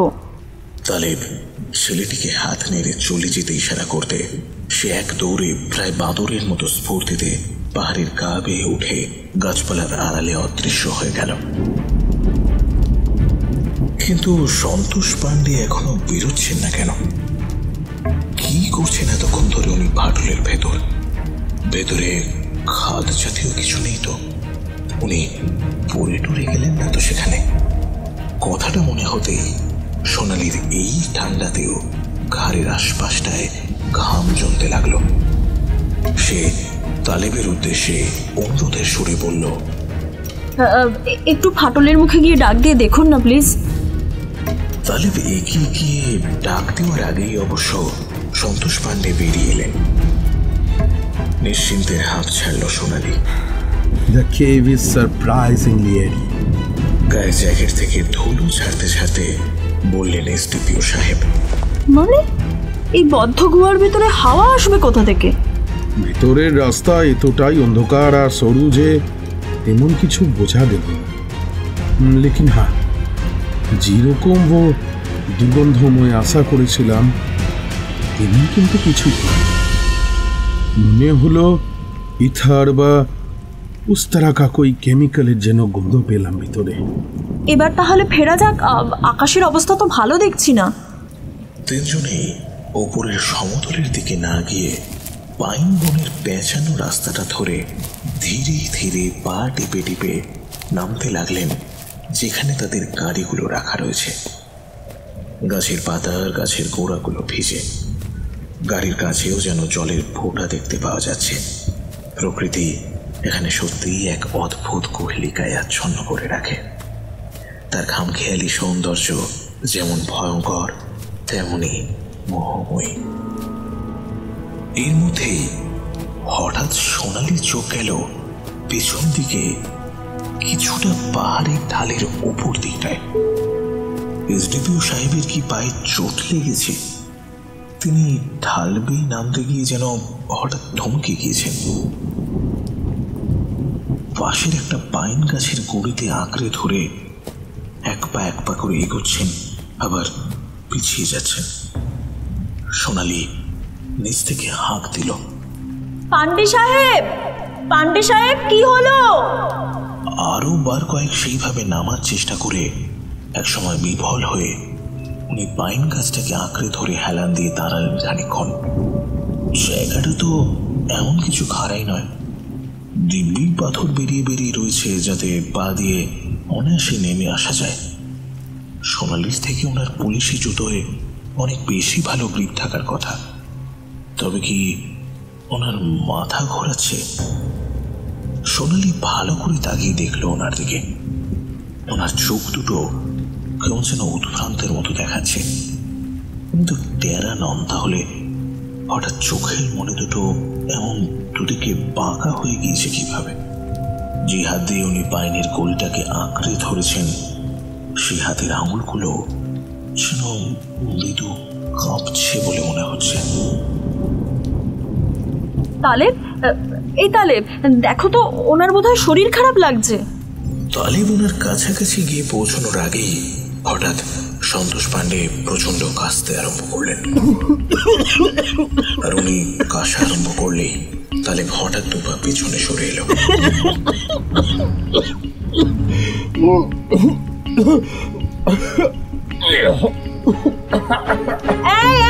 পেছন দিয়ে ধরো, পেছন দিয়ে ধরো ওনাকে। সোনালি চিৎকার করে উঠল। তালেব সন্তোষ পাণ্ডের মুখ থেকে নিজেকে দূরে রেখে কোন রকমে কোমর ধরে তাকে নিচে নামিয়ে আনলো।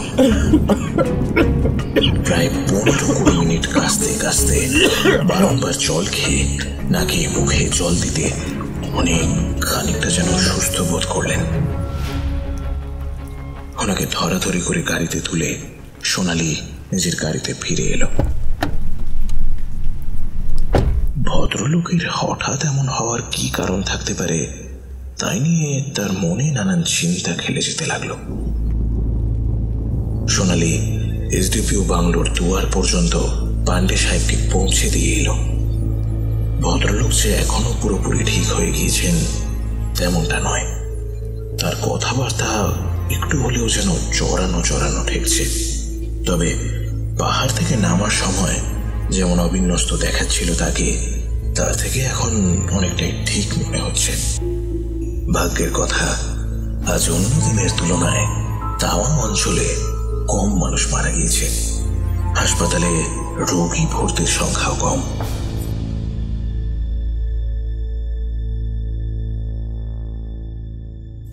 বিকেলবেলার রেশন দেওয়ার কর্মসূচি সেরে ডিএম অফিসে একবার ম্যাজিস্ট্রেট সাহেবের সঙ্গে দেখা করে আজকের সারাদিনের কাজকর্মের বিষয়ে ওনাকে অবগত করার জন্য সোনালি পৌঁছল সেখানে। কথাবার্তা বলতে বলতে প্রায় সন্ধে পেরিয়ে গেল। রাত 8:45 নাগাদ দারোয়ান খবর দিল যে এসডিপিও সাহেব আসছেন। ওনার আবার আসার কি প্রয়োজন ছিল? ডিএম সাহেব এই ব্যাপারে জানতে চাইতে ওনাকে মৃতদেহ খালাস করার বিষয়টি ছাড়া বাকি সবটুকুই জানালো সোনালি। ছেলেটার বড্ড রক্ত গরম। সন্তোষ পাণ্ডে নাকে ডাবল লেয়ারের মাস্ক পরে ঘরের মধ্যে ঢুকলেন। সোনালি মনে মনে ভাবল, যাক, সৎ বুদ্ধি হয়েছে তাহলে। ঘরের মধ্যে তিনজনে ফাঁকা ফাঁকা করে বসে কথাবার্তা বলছিলেন। ডিএম সাহেব বললেন বেয়ারাকে আজ এখানেই ডিনারের ব্যবস্থা করতে বলবেন।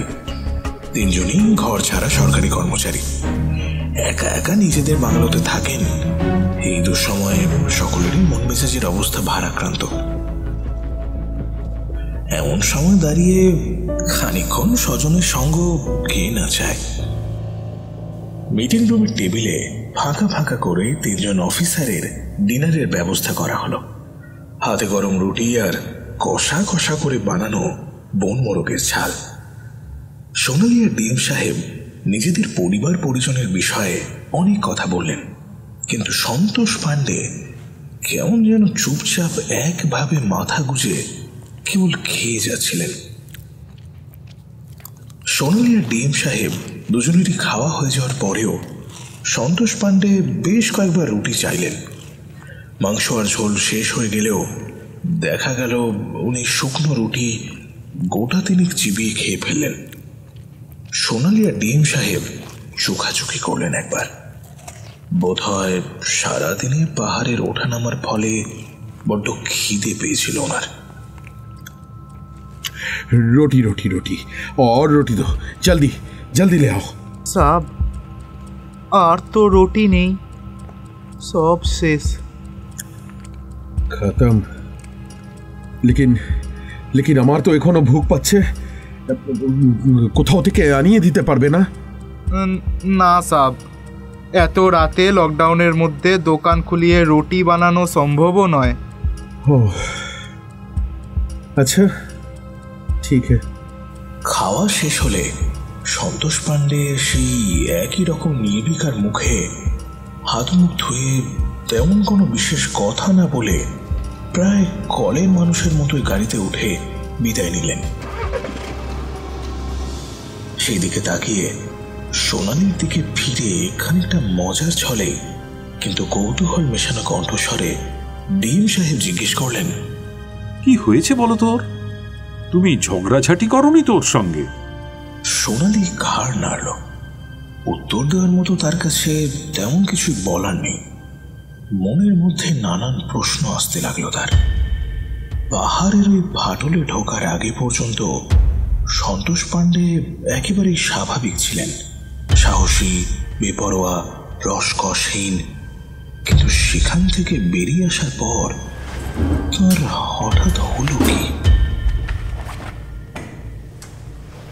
ডিএম অফিস থেকে রাতে বাড়ি ফিরে বাইরের সমস্ত জামা কাপড় ডেটল মেশানো গরম জলে চুবিয়ে সোনালি গরম জলে স্নান সেরে রাতের পোশাক পরে বিছানায় শুল। আজ অনেক দৌড়ঝাঁপ হয়েছে। এমনিতেই সে বই নিয়ে শুতে যায়।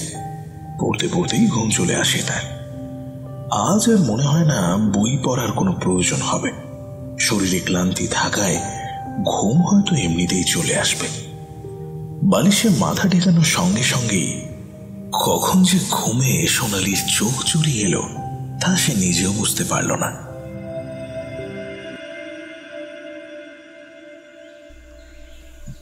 ঘুমটা ভাঙল ভোরবেলা ফোনের শব্দে। মাথার পাশের ক্যাবিনেট থেকে ফোনটা চোখের সামনে নিতেই আঁতকে উঠে সোজা হয়ে বসল সে। 6টা এডিএম সাহেবের থেকে আর 2টো হাসপাতালের সুপারের থেকে। সুপার সাহেবকে ফোন করেও পাওয়া গেল না, কিন্তু এডিএম সাহেব ফোন তুললেন, বললেন, এসডিপিওকে কাল রাতে হাসপাতালে ভর্তি করতে হয়েছে। ক্লান্ত গলায় বললেন তিনি। হয়তো প্রায় সারা রাত উনি হাসপাতালেই কাটিয়ে ভোরবেলায় বাড়ি ফিরেছেন। কেন, কি হয়েছে? ঠিক কি যে হয়েছে তা তো সুপার সাহেবও বলতে পারলেন না, তবে মনে হয় ওনার পুরনো নার্ভের কোনো সমস্যা রয়েছে, সঙ্গে খিঁচুনি, হিস্টেরিয়া বা হ্যালুসিনেশন মতন। সোনালি আর কথা বাড়ালো না, ঝটপট তৈরি হয়ে নিয়ে বেরিয়ে পড়ল হাসপাতালের উদ্দেশ্যে। হাসপাতাল কোভিড রোগীতে ভর্তি। তার মাঝেই ছোট্ট একটা ওয়ার্ড কোভিড ব্যথিত রোগীদের জন্য রাখা হয়েছে। তাতে পুরুষ মহিলা উভয় রোগীদেরই রাখার ব্যবস্থা। তার একটি বেডে ঠেস দিয়ে নাকে ডবল মাস্ক পরে বসে রয়েছেন এসডিপিও সন্তোষ পাণ্ডে।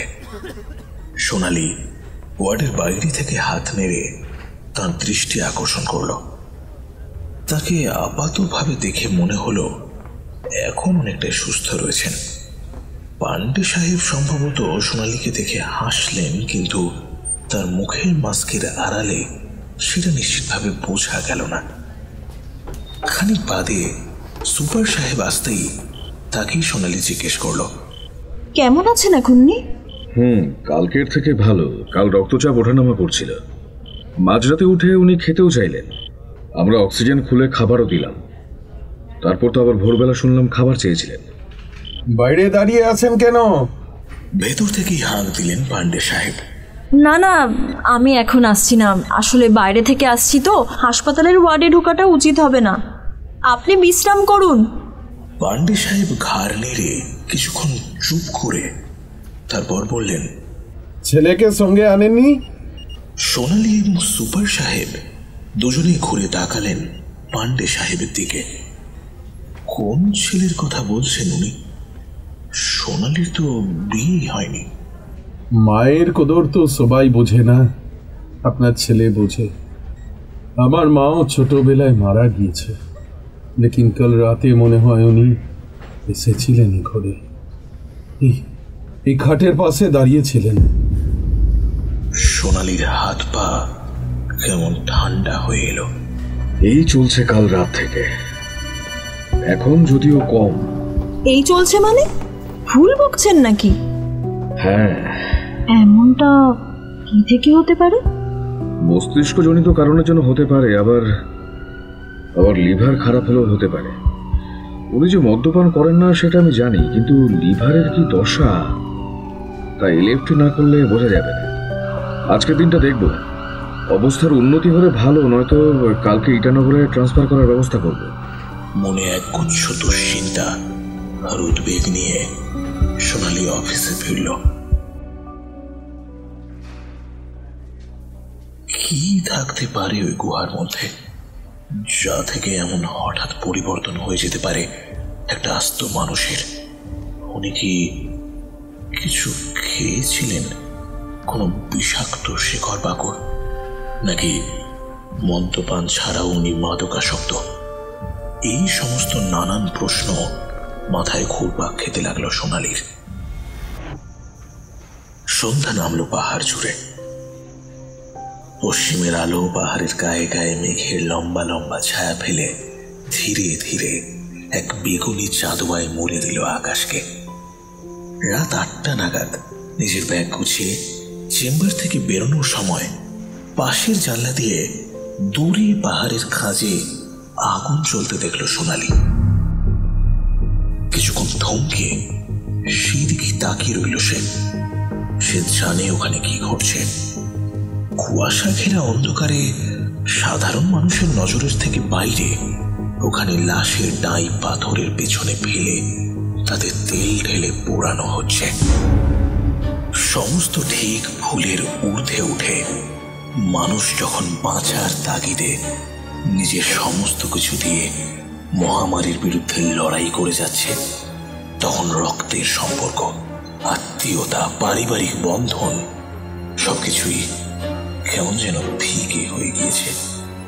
কেবলমাত্র বুকের শ্বাসটুকু আঁকড়ে ধরে বেঁচে থাকাটাই হয়ে দাঁড়িয়েছে মানুষের সবচাইতে বড় সংঘর্ষ। সোনালির কেবিনে প্যাকেট করে এক গুচ্ছ নতুন পিপি স্যুট রাখা থাকে। বেরোবার আগে তার যে কোনো একটা গায়ে পরে সে বেরোয়। এসডি অফিস থেকে রাস্তায় বেরিয়ে বাঁক নিয়ে জনবসতি ছাড়িয়ে প্রায় 1.5 কিলোমিটার উত্তরে গেলে উল্টো দিকের পাহাড়ের ঢালে সে আগুন জ্বলতে থাকা জায়গাটায় পৌঁছতে তার মিনিট 20 সময় লাগলো। কিন্তু সেখানে গাড়ি পৌঁছানোর আগেই থমকে যেতে হলো ড্রাইভারকে। লাশ পোড়ানোর সেই জায়গা থেকে এক তুমুল কোলাহলের শব্দ পাওয়া যাচ্ছে। রাস্তার বাঁক ঘুরে পাহাড়ের দেওয়াল চোখের সামনে থেকে সরে যেতেই সোনালি দেখতে পেল এক ঝাঁক মানুষ একসাথে জড়ো হয়ে পিপি স্যুট পরা হাসপাতালের কর্মীদের সঙ্গে কেমন মারমুখী ব্যবহার করছে। সোনালি গাড়ি থেকে নেমে এগিয়ে গেল সামনে। এই অবস্থায় তার সঙ্গে নিরাপত্তারক্ষী থাকলে ভালোই হতো, কিন্তু কোভিডের কারণে সে নিরাপত্তারক্ষীদের সঙ্গে রাখছিল না। একবার তার মনে হলো নিজে ঝাঁপিয়ে পড়ে অবস্থা সামাল দেয়, লোকজনের সঙ্গে কথা বলে, কিন্তু পর মুহূর্তেই সে আন্দাজ করল গোলমালটা কি কারণে হয়ে থাকতে পারে। সে স্থানীয় ভাষা মোটামুটি ভালোই বুঝতে শিখে গিয়েছে এবং তার থেকেই তার আন্দাজ করতে অসুবিধা হয় না যে গন্ডগোলটা এই লাশ পোড়ানোর থেকেই হয়েছে। সোনালির ফোন পেয়ে থানা থেকে জনা 6 পুলিশ কর্মী এসে পৌঁছতে সময় লাগলো 12 মিনিট মতো। তারা অবস্থা কিছু সামলালেও সোনালি এইটুকু বুঝে গেল যে এই এলাকায় এমনভাবে রাতের অন্ধকারেও লাশ পোড়ানো হয়তো আর সম্ভব নয়। কোভিডের জীবাণু পোড়া ধোঁয়ায় ছড়ায় কি ছড়ায় না সে বিষয়ে এরা বিন্দুমাত্র জানতে আগ্রহী নয়। আতঙ্ক যখন গোটা সমাজকে গ্রাস করে তখন এরা যে এমন একটি ব্যাপার নিয়ে আগ্রাসন দেখাবে না তেমনটা ভাবাই তো অস্বাভাবিক। কথায় আরো কথা বাড়ত, কিন্তু এরই মাঝে হঠাৎ আকাশ ভেঙে বৃষ্টি নামতেই ভিড় ছত্রভঙ্গ হয়ে গেল। সোনালি মর্গের কর্মীদের হাসপাতালের ডালা গাড়িতে তুলে সেখান থেকে বের করে আনতে সক্ষম হলো।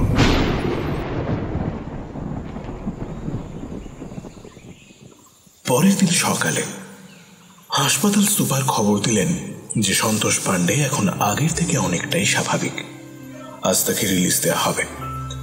সেই দিন রাত পর্যন্ত সন্তোষ পাণ্ডের সঙ্গে সোনালীর আর কোনো রকম দেখা বা কথা হয়নি। পরের দিন মৃত্যুর সংখ্যা বেশ খানিকটা বাড়ল তাওয়াঙে। এ বিষয়ে স্বাস্থ্য দপ্তরকে রিপোর্টও পাঠাতে হলো ডিএমকে। সোনালী আরো একবার অক্সিজেন সিলিন্ডার আর কনসেন্ট্রেটরের জন্য তাগাদা করল স্বাস্থ্য দপ্তরে। তাওয়াং সদর হাসপাতালে অক্সিজেন একেবারে ফুরিয়ে না গেলেও যা আছে তা রোগীর তুলনায় পর্যাপ্ত নয়। পরের দিন সন্তোষ পাণ্ডে নিজের কাজে যোগ দিলেন। থানার মারফত উনি খবর পেয়েছিলেন যে আগের দিন জনমানুষের অলক্ষ্যে লাশ পোড়াবার সময় গ্রামের মানুষ এসে গোলমাল পাকিয়েছিল। বেলা 11:30 নাগাদ তিনি সোনালীকে ফোন করে জানালেন, সুপারের সাথে আমার কথা হয়ে গেছে। হ্যাঁ, সেখানকার মর্গে এখন 12টা বডি আছে, সেগুলো আমি নিজের দায়িত্বে ও ডুংরিতে নিয়ে যাব। সোনালীর খানিকটা অদ্ভুত লাগলো বিষয়টা। বড়ু কুচকে সে জিজ্ঞেস করলো, সুপার সাহেব রাজি হয়ে গেলেন? হ্যাঁ হ্যাঁ, কেন হবেন না? উনি কতদিন ওই ভাইরাস ভরা বডিগুলোকে মর্গে ফেলে রাখবেন? ওদের পরিবার তো আর ওগুলো ফেরত নেবে না। ওগুলো দায় সরকার আমাদের ঘাড়ে ফেলে দিয়েছে, কাজেই আমাদের কোনো না কোনো বন্দোবস্ত করতে হবে। সোনালী আর কোনো কথা বাড়ালো না। যে লোকটা দুদিন আগেও হাসপাতালে শুয়ে ভুল বকেছে, তার হঠাৎ কোভিড সংক্রান্ত বডি চালান করার দিকে এতখানি ঝোঁক হলো কিভাবে? সোনালী নিশ্চিত জানে পুলিশ কর্মীরা কেউই এই কাজ স্বেচ্ছায় করবে না। হাসপাতালের ডোমরা গরিব মানুষ বলে তারা মুখ বুঝে সহ্য করে আর কাজটাও করে। কিন্তু এসডিপিও যদি নিজে চাপ সৃষ্টি করেন, তখন নিচুতলার পুলিশ কর্মীদেরকেও এ কাজ করা ছাড়া আর কোনো উপায় থাকবে না। দুপুরের আগে বডিগুলো ছোট ডাম্পারে লোড করে সন্তোষ পাণ্ডে এসডিপিও অফিসের আরো গোটাছাড়েক পুলিশ কর্মীকে নিয়ে চলে গেলেন ডুংরির উদ্দেশ্যে। সন্ধ্যের সময় হাসপাতাল সুপারের সঙ্গে কথা হওয়ার সময় সোনালী জানতে পারল যে সুপার বিষয়টিতে নিমরাজি ছিলেন।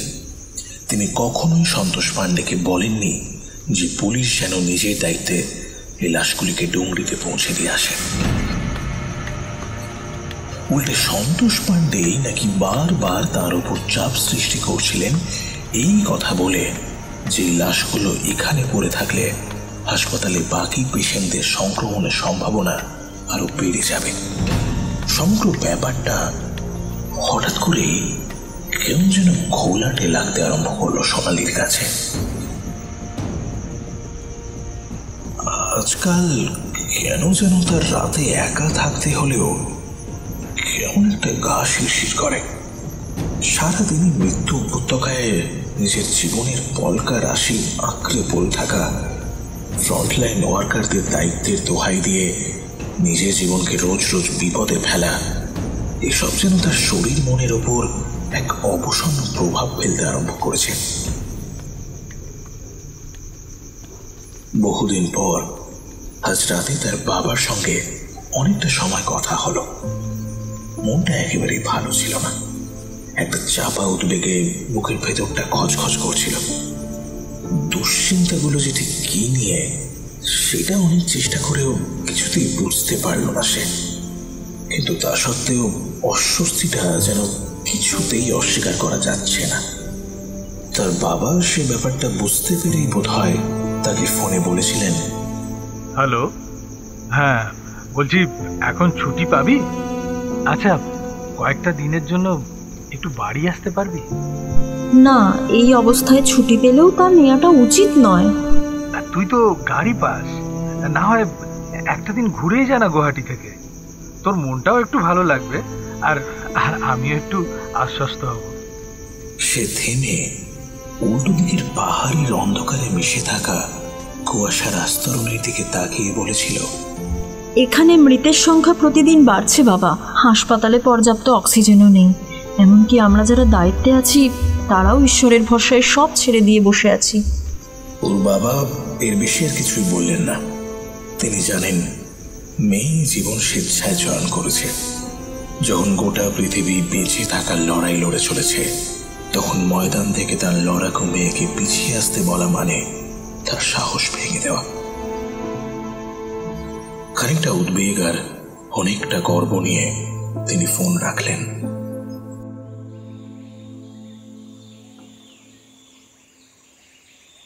পরদিন একটু বেলায় ঘুম ভাঙল সোনালির। উঠতে গিয়ে সে বুঝতে পারল মাথাটা প্রচন্ড ভারী ভারী ঠেকছে। বিছানা ছাড়তে বেশ খানিকটা সময় লাগলো তার।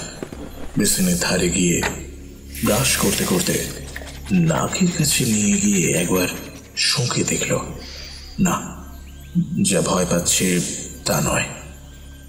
গন্ধের অনুভবটা একেবারে উবে যায়নি। ব্রাশটা মুখে দিতে পিপারমিন্টের স্বাদটা অন্য দিনের তুলনায় যেন একটু বেশি করা লাগলো।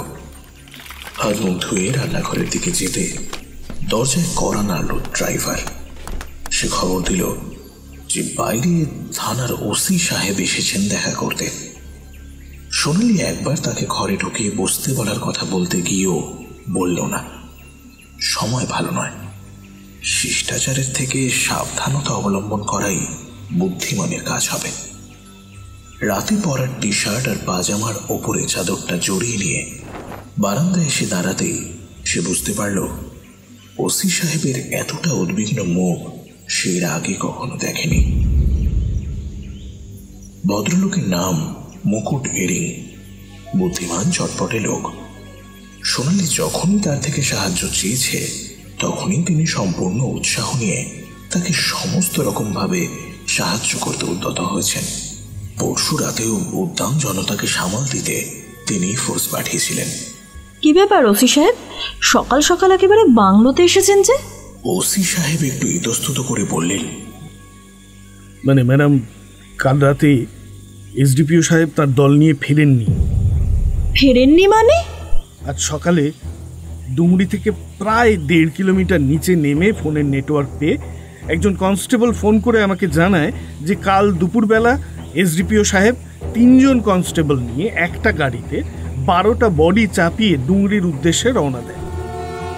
আবহাওয়া খারাপ থাকায় তাদের সেখানে পৌঁছতে বিকেল হয়ে যায়। তামারিদের বডির ধারে কাছে ঘেঁষতে দেওয়া হয় না, সংক্রমণের ভয়ে।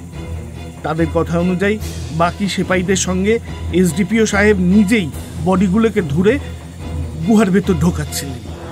শেষ বডিটা ঢোকাতে তিনি ভেতরে ঢোকেন বটে, কিন্তু আর বেরোন না। অন্ধকারে হঠাৎ বৃষ্টি নামে। সিপাহীরা তামারিদের এক পরিত্যক্ত ঝুপড়ির ভেতরে আশ্রয় নেয়। বৃষ্টি কমলে তারা গুহার মুখের কাছে গিয়ে অনেক ডাকাডাকি করলেও কোনো সাড়া শব্দ পায় না। তাদের কাছে পর্যাপ্ত আলোর ব্যবস্থা ছিল না, তাই তারা কেউ গুহার ভেতর ঢোকার সাহস দেখায় না। তারপর সারা রাত তারা অপেক্ষা করলেও উনি সেখান থেকে বেরোন না। শেষ রাত্রে বৃষ্টির সঙ্গে অল্প তুষারপাতও হয়। ভোরের আলো ফোটার আগে তারা আবার গুহার মুখের কাছে যায়। পেহমা বলে একজন কনস্টেবল, সে সাহস দেখিয়ে ভেতরে ঢুকতে যেতেই হঠাৎ অতিপ্রাকৃত কোনো কিছু দেখে প্রচন্ড ভয় পেয়ে পিছিয়ে আসে। আজ সকাল পর্যন্ত যখন সাহেব ফেরেন না, তখন সেপাইরা সেখান থেকে নিচে নেমে যেখানে এসে মোবাইলে টাওয়ার ধরে সেখান থেকে আমাকে ফোন করে সমস্ত ঘটনাটা জানায়। হাত পা ঠান্ডা হইল সোনালির। শেষ পাওয়া খবর কি? তিনি এখনো বেরোননি? ফ্যাকাশে মুখে ঘাড় নাড়লেন ওসি সাহেব। কয়েক মুহূর্ত মাথার মধ্যে সমস্ত ব্যাপারটা গুছিয়ে আনতে খানিকটা সময় লাগলো সোনালির। যে সিপাহীরা তার সঙ্গে গিয়েছিল তারা এখন কোথায়? ডুংরির আশেপাশেই কোথাও রয়েছে তারা। উনি লোকাল থানাকেও খবর দেননি কাল। কেন এতটা বেপরোয়া হতে গেলেন কে জানে। আজ সকালে নামগিয়াম থানার লোকজন, যাদের দায়িত্বে ডুংরির এলাকা পড়ে, খবর পেয়ে ওখানে পৌঁছয়। তাদের ওখানেই থাকতে বলুন। আমি ডিএম সাহেব আর এডিএম সাহেব দুজনকেই খবর দিচ্ছি। তেমন হলে না হয় ডিএম সাহেব এসপি সাহেবের সঙ্গে কথা বলে নেবেন। আপনি বাড়তি ফোর্সের ব্যবস্থাও করুন। সেখানে কোনো অপার্থিব প্রাণী থাকুক আর নাই থাকুক, আজ এই রহস্যের শেষ দেখে আমরা ছাড়ব। সে চট করে জ্যাকেট আর মোটা জিন্সের উপর পিপি স্যুট চাপিয়ে ড্রাইভারকে সঙ্গে নিয়ে তৎক্ষণাৎ হাসপাতালের উদ্দেশ্যে যাত্রা করল। বুকের ভেতরের হৃৎপিণ্ডটা যেন চতুর্গুণ জোরে ধুকপুক করছে তার। হাসপাতালে পৌঁছতেই সামনে সুপার সাহেব পড়লেন। সোনালি বেশ ঝাঁঝের মাথায় জিজ্ঞেস করলেন, আপনি কি নিশ্চিত পান্ডে সাহেব সম্পূর্ণ সুস্থই ছিলেন? কেন বলুন তো? সুস্থ না হলে কি তাকে ছুটি দিতাম আমি? 24 ঘন্টা আগেও যিনি প্রলাপ বকেছেন তার মস্তিষ্কের স্থিতিশীলতা নিয়ে না আমার অন্তত মন থেকে সন্দেহ দূর হয়নি। কাল তিনি ফের ডুংরিতে গিয়ে গুহায় ঢুকেছিলেন এবং আজ পর্যন্ত এখনো বেরোননি। মানে নিরুদ্দেশ? আপাতত তাই। এমন একটা মানুষকে আপনি 12খানা কোভিডের মরা বডি নিয়ে চলে যেতে দিলেন? একজন এসডিপিও কে আটকানোর ক্ষমতা কি একজন হসপিটালের সুপারের আছে? হ্যাঁ, আমি চাইলে হয়তো ওনাকে বডিগুলো নাও দিতে পারতাম, কিন্তু একজন দায়িত্বপ্রাপ্ত পুলিশ অফিসার যদি বডিগুলোর গতি করতে রাজি থাকেন, তখন আমি বা সেগুলোকে এখানে জমিয়ে রাখবো কেন? আর আপনি তো জানেন রোজ কিরকম পেশেন্টের চাপ বাড়ছে আমাদের উপর। ভদ্রলোক কথাটা বলে থেমে গেলেন। তারপর একটু ভেবে নিয়ে বললেন, তবে আমি আপনাকে একটা তথ্য দিতে পারি, যেটা ওনার রক্ত পরীক্ষায় ধরা পড়েছে। এই কথাটা আমি স্বাভাবিক কারণে ওনাকে বলিনি। কি? ওনার রক্তে অ্যাম্ফেটামিনের ট্রেস পাওয়া গিয়েছে, যার প্রভাব কিছুটা কোকেন হাইড্রোক্লোরাইডের সঙ্গে সিমিলার। কোকেন? উনি কি তাহলে নেশা করতেন নাকি? হতেও পারে, নাও হতে পারে। কোকেন হাইড্রোক্লোরাইড যেমন ন্যাচারালি অকারিং সাবস্ট্যান্স, অ্যাম্ফেটামিনও তাই। তার শরীরে ডোপামিনের বৃদ্ধি করে, উত্তেজনা সৃষ্টি করে, হ্যালুসিনেশনের জন্ম দেয়। কোকেনে এই ড্রাগের মাত্রা পরিমিত হয়। উনি সম্ভবত কোনোভাবে কনসেন্ট্রেটেড ডোজ নিয়ে ফেলেন, কারণ আমি ওনাকে যতদিন চিনি ওনার ব্যবহারে এতটা উদ্ভ্রান্তি কখনো আমি দেখিনি। হ্যাঁ, হতে পারে উনি এমন কিছু খেয়ে ফেলেছিলেন বা শুকে ফেলেছিলেন, যার থেকে ওই পদার্থ ওনার শরীরে ঢুকেছে।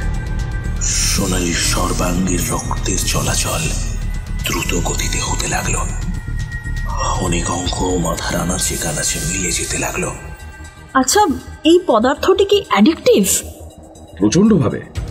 আর যেহেতু এই নেশার প্রভাব বেশি সময় ধরে থাকে না, তাই দ্বিতীয়বার এই পদার্থ শরীরে নেওয়ার ইচ্ছে নেশাগ্রস্তকে প্রবলভাবে বাধ্য করে। সে আরো কিছু বলতে যাচ্ছিল, কিন্তু তখনই হাসপাতালের বাইরে একসঙ্গে 3টে গাড়ি সশব্দে ব্রেক কষে দাঁড়িয়ে হর্ন দিতে লাগলো। প্রথম গাড়ি থেকে এডিএম সাহেব এবং দ্বিতীয় গাড়ি থেকে থানার ওসি সাহেব হাত নেড়ে সোনালীকে ডাকলেন। সে তাকিয়ে দেখল তৃতীয় গাড়িতে প্রায় 6 পুলিশ কর্মী সশস্ত্র অবস্থায় বসে রয়েছে। আমাকে এবার আসতে হবে সুপার সাহেব।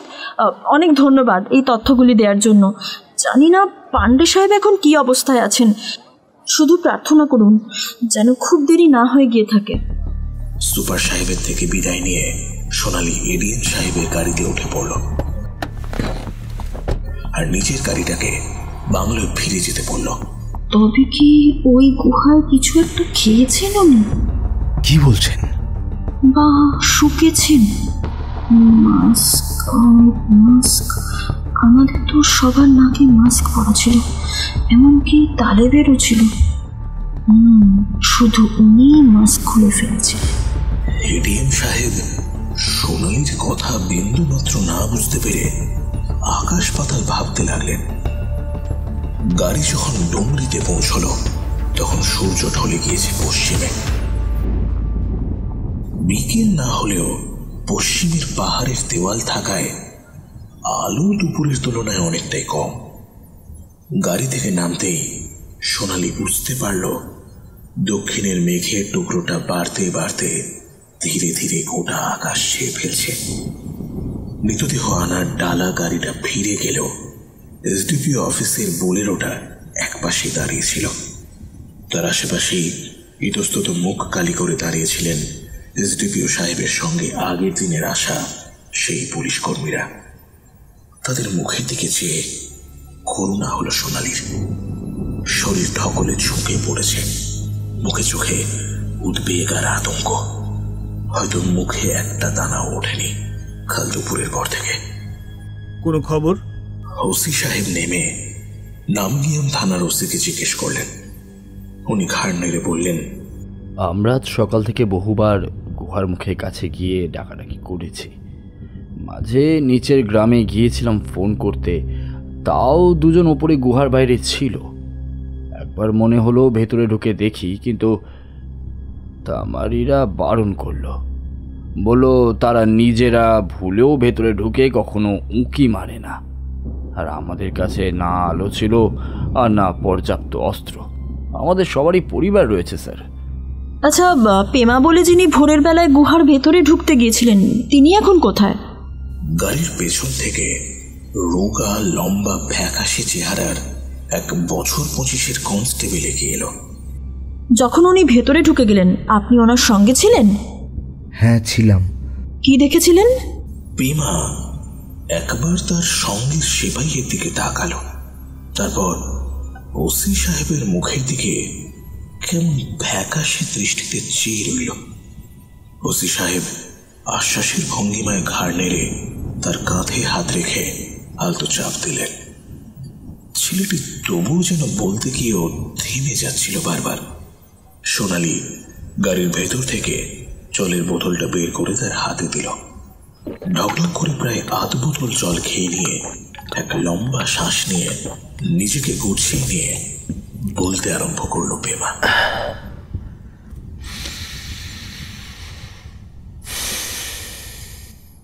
ওসি সাহেব আমাদের বলে দিয়েছিলেন যেন আমরা তামারিদের কোনো ডেড বডি ছুঁতে না দিই। হাসপাতালের মর্গ থেকে দুজন এসেছিল, তারা আর তাদের গাড়ির ড্রাইভার আর আমাদের দুজন ছেলে হাতে হাতে বডিগুলোকে গুহার সামনে তুলে আনছিল।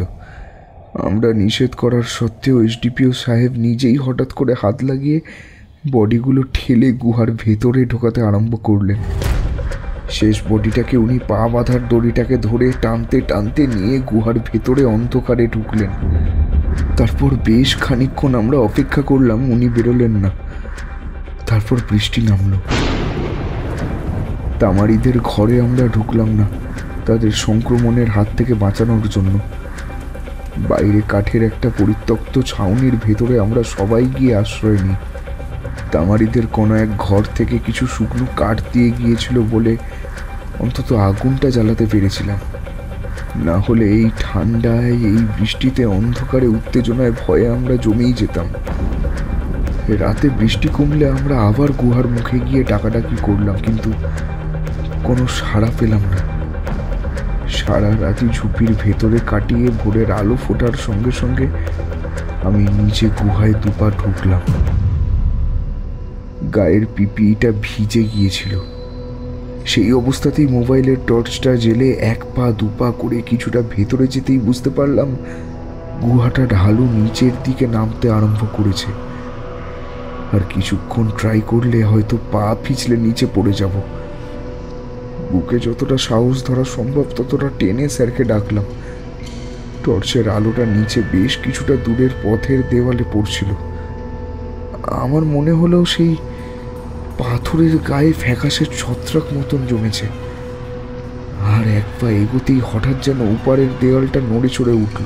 বুঝলাম সেটা মোটেও পাথর নয়, সেটা কোনো কিছুর পিঠ। পর মুহূর্তেই টর্চের আলোয় যেন অন্ধকারের মধ্যে দুটো চোখ জ্বলে উঠল। আমি আতঙ্কে চিৎকার করে কোনো রকমে পাথরের দেওয়াল খামচে গুহার বাইরে বেরিয়ে এসে হুমড়ি খেয়ে পড়লাম ছাউনির ভেতরে। হঠাৎ অচেনা কণ্ঠস্বর পেয়ে সকলের পেছন দিকে ফিরল। একটা লোক, থ্যাবড়া নাক, ফ্যাকাশে মুখে অজস্র বলি রেখা, এমনিতেই ছোট চোখে, তার উপর মানুষটির কপালের চামড়া ঝুলে পড়ে যেন চোখ দুটিকে প্রায় অদৃশ্য করে দিয়েছে।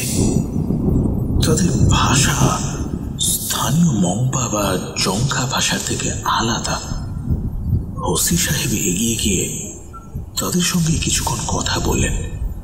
সম্ভবত মৃদু বাক বিতণ্ডাও হলো তাদের মধ্যে।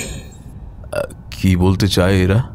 এরা বলল সাহেবের গুহার মধ্যে ঢোকা অপ্রয়োজনীয় ছিল, কিন্তু তাকে খুঁজতে যদি আমরাও ঢুকি তাহলে আমরা যেচে নিজেদের মরণকে ডাকব। একসময় রাতের অন্ধকারে ওই প্রাণীগুলো গুহার ভেতর থেকে বেরিয়ে আসতো। তাদের হাঁস, মুরগি, এমনকি ছোট বাচ্চাদের পর্যন্ত টেনে নিয়ে যেত। তারপর থেকে এদের খিদে মেটানোর জন্য তামারির মানুষেরা মৃতদেহ দিতে আরম্ভ করল। রাতের অন্ধকারে আগুন জ্বালিয়ে রাখতে আরম্ভ করল। এরা আলোকে ভয় পায়। এটা কবেকার ঘটনা? তা 20 বছরের উপর। অনুবাদ করে দিলেন ওসি সাহেব। তার আগে এদের দেখা কখনো পাননি? ডুংরিতে তাদের কথা কখনো এর আগে শোনা যায়। কাদের উদ্দেশ্যে এই দেহগুলি আপনারা দেন? তারা কি দানব না কোনো পশু, না আদৌ কিছুই নেই ভেতরে, পুরোটাই আপনাদের মন গড়া? লোকটি অনেকক্ষণ ধরে কিছু কথা উত্তেজিতভাবে বলে চলল। ওসি সাহেব সেগুলো অনুবাদ করে বললেন, বাপদাদার মুখে শুনে এসেছি ডুংরির পাহাড় কয়েক কোটি বছরের পুরনো। এর ভেতর গুহা সুড়ঙ্গের এমন জাল বিস্তার করা আছে যা কারোর পক্ষে চেনা সম্ভব নয়। তারাই মানতেন বরফ ঢাকা চূড়ার পবিত্র প্রাণী এরা, স্বর্গের কাছে তাদের বাস। তারা ডুংরিতে নেমে এসে ডুংরির মানুষকে সেবা করার সুযোগ দিচ্ছেন, তাদের উদ্দেশ্যে ভোগ দেওয়ার সুযোগ দিচ্ছেন। মেঘ কুমড়ে উঠল আকাশ জুড়ে। নিয়ামজিয়াংচু নদী সুতোর মতো সরু দেখা যাচ্ছে এখান থেকে, কিন্তু তার জল এতটাই ক্ষিপ্র আর কালচে এর আগে কখনো মনে হয়নি সোনালির। পেমা শুকনো মুখে চেয়ে রয়েছে সোনালির মুখের দিকে। এডিএম সাহেবের দিকে ফিরে চোয়াল শক্ত করে সোনালি বলল, আমি বিশ্বাস করি না এই গুহায় এমন কোনো কিংবদন্তি প্রাণী রয়েছে যা লাশ খেতে স্বর্গ থেকে নেমে আসে। ওসি সাহেব, আপনারা টর্চ আর পর্যাপ্ত অস্ত্র এনেছেন তো? থানার বাকি সমস্ত স্টাফ একসঙ্গে গলা মিলিয়ে পরিষ্কারভাবে বলে উঠলেন, We are fully prepared, madam. এই এলাকার সমস্ত মানুষকে বলে দিন যেন তারা পেছনে চলে যায় এবং গুহার মুখ থেকে অনেকটা দূরে থাকে। এসডিপিও সাহেবের যাই হয়ে গিয়ে থাকুক, তার অনুপস্থিতির জন্য উত্তর দিতে আমরা সরকারকে এবং নিজেদের কাছে বাধ্য। ওসি সাহেব, আমরা কি এবার ভেতরে যেতে পারি? নিজের স্টাফদের দিকে ফিরে ওসি সাহেব বলে উঠলেন, মশাল বানিয়ে নিন, গাড়ির ট্যাঙ্কে পেট্রোল পেয়ে যাবেন। যদি ভেতরে কোনো জঙ্গলি প্রাণী থেকেও থাকে তাকে গুলি করা আমাদের কাছে শেষ বিকল্প। আমরা এসডিপিও সন্তোষ পাণ্ডেকে যে অবস্থাতেই পাই তাকে বের করে আনা আমাদের প্রধান লক্ষ্য হবে। এই রোগে জর্জরিত সময়, মহামারীর মাঝে, যেখানে মানুষের জীবন অত্যন্ত সস্তা হয়ে গিয়েছে, যেখানে সরকার আমাদের ওপর ভরসা করেছে দেশের মানুষকে আগলে রেখে এই কঠিন সময় থেকে বের করার জন্য। কিন্তু আমরা যারা দায়িত্বে রয়েছি তাদের পাশে দাঁড়ানোর জন্য আমরা একে অপরকে ছাড়া আর কেউ নেই। এডিএম সাহেব কথাটা বলে ওসি সাহেবের দিকে ঘুরলেন, জিজ্ঞেস করলেন, আপনি তৈরি? Yes sir. একটা উত্তরে দমকা হাওয়া এসে ডুংরির সমস্ত পাইন গাছ একসঙ্গে হেলিয়ে দিল। নামগিয়াম থানার ওসি সাহেব অফার করলেন একটা গাড়ি। গতকাল রাত্রের অপেক্ষারত ক্লান্ত রাত জাগা উদ্বিগ্ন পুলিশ কর্মীদের তাওয়াং ফিরিয়ে নিয়ে যাওয়ার জন্য, কিন্তু কেউই তারা যেতে চাইলেন না। নির্দিষ্টভাবে তাদেরকে গুহার বাইরে তামারিদের পাহারা দিতে রেখে বাকিরা সবাই জমায়েত হলো কচ্ছপের মতো পাথরটার বাইরের ফাটলের দুয়ারে। দিনের আলো মুহূর্তে মুহূর্তে কমে আসছে। কালচে মেঘে চাঁদোয়া পাইন গাছের মাথাগুলোর ওপরটাকে ঢেকে দিয়ে সূর্যের আলোকে ঘোলাটে করে দিয়েছে। পরপর 5খানা মশাল জ্বলে উঠল। সোনালি, এডিএম সাহেব, ওসি তিনজনের হাতে 3টে 5000 লিউম্যানের টর্চ জ্বলে উঠল এক নিমেষে। তামারিরা গুহার বাইরেটা ঘিরে দাঁড়ালো। পুলিশ তাদেরকে গুহার মুখ থেকে বেশ খানিকটা দূরে আটকে রাখল। প্রথমে 2 থানার 2 জন ওসি, তাদের পেছনে এডিএম, সোনালি এবং বাকি পুলিশ কর্মীরা একে একে প্রবেশ করল।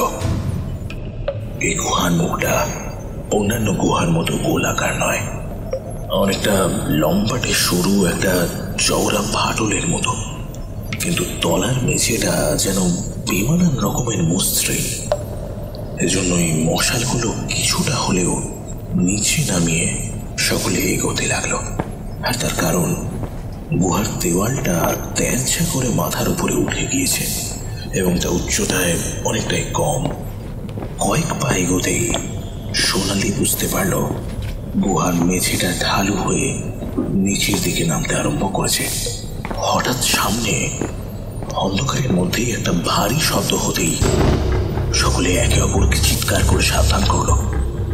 সামনের অন্ধকারে আলো ফেলতেই বোঝা গেল স্থানীয় থানার ওসি পা পিছলে বেশ খানিকটা নিচে গড়িয়ে গিয়েছে।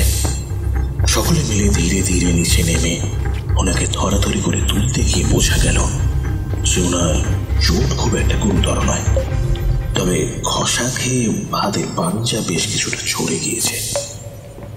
পায়ে পায়ে নামতে নামতে প্রায় 30 ফুট নিচের দিকে নামার পর সোনালি পিছন ফিরে দেখল বেশ অনেকখানি ওপরে ফাটলের মুখটা এখনো দেখা যাচ্ছে। সেখান থেকে এক চিলতে আলো ভেতরে এসে পড়ছে। এই সুড়ঙ্গটা সোজা কতটা গিয়েছে কে জানে, নাকি ঘুড়ি পথের শাখা পোশাখা গুজিয়েছে আগে গিয়ে, তার কিছুই এখান থেকে বোঝা অসম্ভব। এডিএম সাহেব নাক থেকে মাস্ক সরিয়ে দুবার শুকে নিলেন, বললেন, দুর্গন্ধ, সম্ভবত লাশের পচে যাওয়া অংশের। এই না না না না, নাক থেকে মুখোশ খুলবেন না, খুলবেন না স্যার, এখনই পরে নিন। এডিএম সাহেব থতমত খেয়ে নাকে মুখোশ টেনে নিয়ে জিজ্ঞেস করলেন, কি ব্যাপার? যেখানে এত কোভিডে বোগা লাশ ফেলা হয়েছে সেখানে মুখোশ খোলাটা নিরাপদ নয়। আর কোভিডের ভাইরাস ছাড়াও আমরা জানি না এই গুহার ভেতরে ঠিক কি রয়েছে। এখান থেকে বেরিয়েই পান্ডে সাহেবের ব্যবহার কিন্তু বদলে গিয়েছিল। উনি কিন্তু মাস্ক ছাড়াই গুহার ভেতর ঢুকেছিলেন। এডিএম সাহেব চারপাশটা চোখ বুলিয়ে নিয়ে বললেন, 12টা লাশ ঢোকানো হয়েছিল এখানে, একটাও নেই। পড়ে থাকলে আমরা যতটা এসেছি তার মধ্যেই পড়ে থাকতো, কিছু তো রয়েছে এর ভেতরে।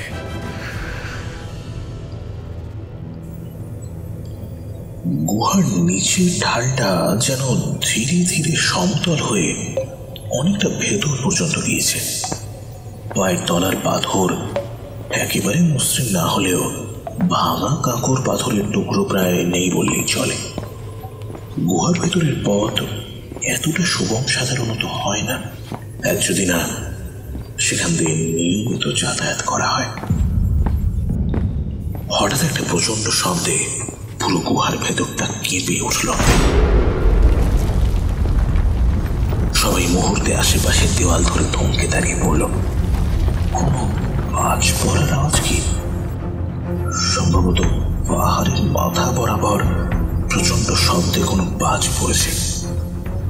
দেওয়ালে হাত দিতে ভিজে ভিজে ঠেকল সোনালির। জল পড়ছে উপর থেকে। এটা বৃষ্টির জল নাকি নাকি কোনো ঝর্ণা? এটা কি ঘটছে? দেওয়াল বেয়ে গড়িয়ে পড়া জলের ধারা পায়ের গোড়ালি ভিজিয়ে যাচ্ছে কেন?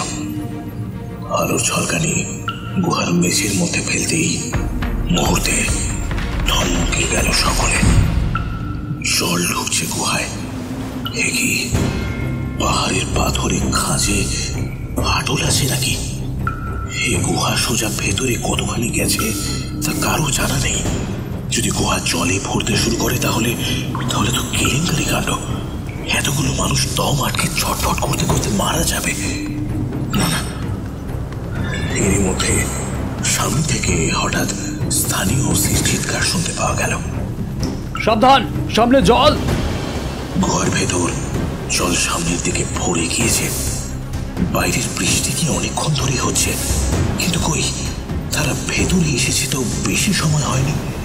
এখানে থাকা নিরাপদ হবে না। একসঙ্গে সকলেই পেছন ঘুরে দ্রুত উপর দিকে উঠতে আরম্ভ করলো। হঠাৎ যেন গুহার মুখটা কেমন সরু হয়ে আসতে লাগলো। আসার সময় তো পথটা এতখানি সরু মনে হয়নি কারোরই। তাহলে কি এই পথ দিয়ে তারা নামেনি। তাদের নামার রাস্তা এতটা রুক্ষ ছিল না, ওঠার রাস্তাটা যেন অনেক বেশি খাড়াই হয়ে গিয়েছে। ভিজে পাথরের উপর পা দিয়ে হাতের টর্চটা আঁকড়ে ধরে তার সামনের পুলিশ কর্মীদের অনুসরণ করে কোনো রকমে ক্লান্ত শরীরটাকে টেনে টেনে ওপরের দিকে তুলতে লাগলো সোনালি। পায়ের হাঁটুর যন্ত্রণা ইতিমধ্যেই আরম্ভ হয়ে গিয়েছে, শ্বাস ক্রমশ ফুলে উঠছে। বাইরের কনকনে ঠান্ডার লেশ মাত্র ভেতরে নেই। গুহাটা ভেতর থেকে কেমন যেন একটা কনকনে গরম হয়ে উঠেছে, আর সেই সঙ্গেই মুখোশের মধ্যে দিয়ে শ্বাস প্রশ্বাস নেওয়া মুহূর্তে মুহূর্তে যেন কঠিন থেকে কঠিনতর হয়ে উঠছে। মশালগুলি নেভাও। সোনালি তাকিয়ে দেখলো যে মশালগুলো থেকে বেরোনো ধোঁয়াতে বদ্ধ জায়গাটা আরো ঝাপসা হয়ে আসছে।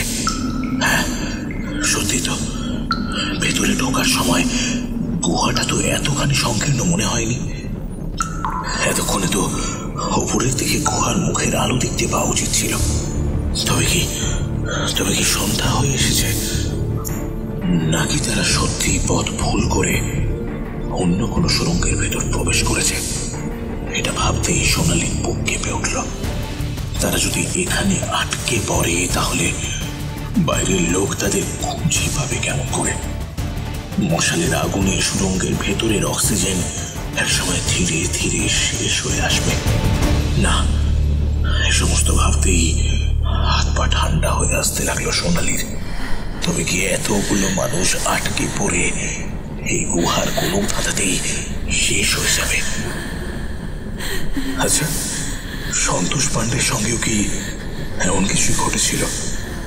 ঘামে সর্বাঙ্গ ভিজিয়ে উঠল সোনালির। সব মশাল নিভিয়ে ফেলো! এডিএম সাহেব দ্বিতীয়বার চিৎকার করায় একে একে সবাই পায়ের তলার জলে ডুবিয়ে মশাল নিভিয়ে ফেলল। তাপ কমে এলো গুহার ভেতর। একেবারে ঘেমে নিয়ে গিয়েছে সবাই। এতক্ষণে সবাই মাস্ক খুলে ফেলেছিল। এবার সোনালিও নিজের মাস্ক খুলল। গুহার রাস্তা সামনের দিকে খাড়াই হয়ে ওপরের দিকে উঠছে। তলায় জলের মাত্রা ক্রমশ বাড়ছে, প্রায় হাঁটু পর্যন্ত ডুবে গিয়েছে সকলের। কিছুটা পুরনো কাঠের পিপিবন্দি মদের মতো ঝাঁঝ, ভারী হয়ে আসছে বাতাস। ক্লান্ত শরীরগুলোকে টেনে গুহার দেওয়াল আঁকড়ে ধরে যতটা পারলেন জলের স্তর থেকে উপরে নিয়ে যেতে লাগলেন সকলে। একটা উঁচিয়ে থাকা পাথরে পা দিয়ে দেওয়ালের খাঁজে হেলান দিয়ে কোন রকমে নিজেকে সামলে কোনো মতে ঠেকিয়ে রাখলো সোনালি।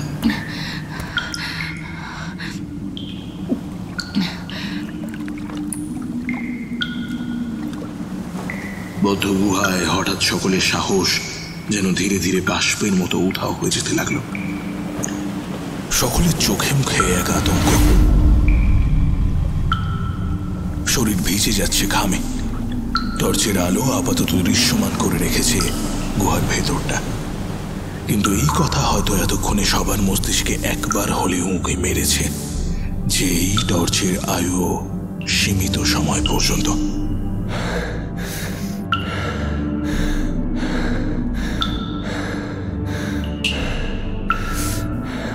এডিএম সাহেব গোটা দলের মধ্যে সবচাইতে বয়োজ্যেষ্ঠ। উনি সকলের থেকে একটু বেশি হাঁপাচ্ছিলেন। নিজের ছোট্ট হাত ব্যাগটা থেকে জলের বোতল বের করে এডিএম সাহেবের হাতে দিল সোনালি। উনি সেটা সোনালির হাত থেকে নিতে গিয়েও থমকে গেলেন যেন। আপনার কি শরীর খারাপ লাগছে?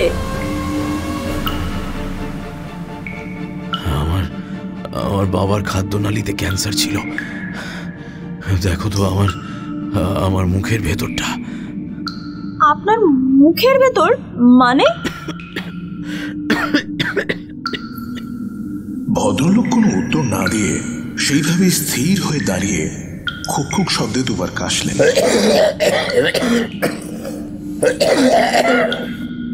তারপর নিজে থেকেই হাঁ করে সোনালীকে কিছু একটা দেখাতে গেলেন।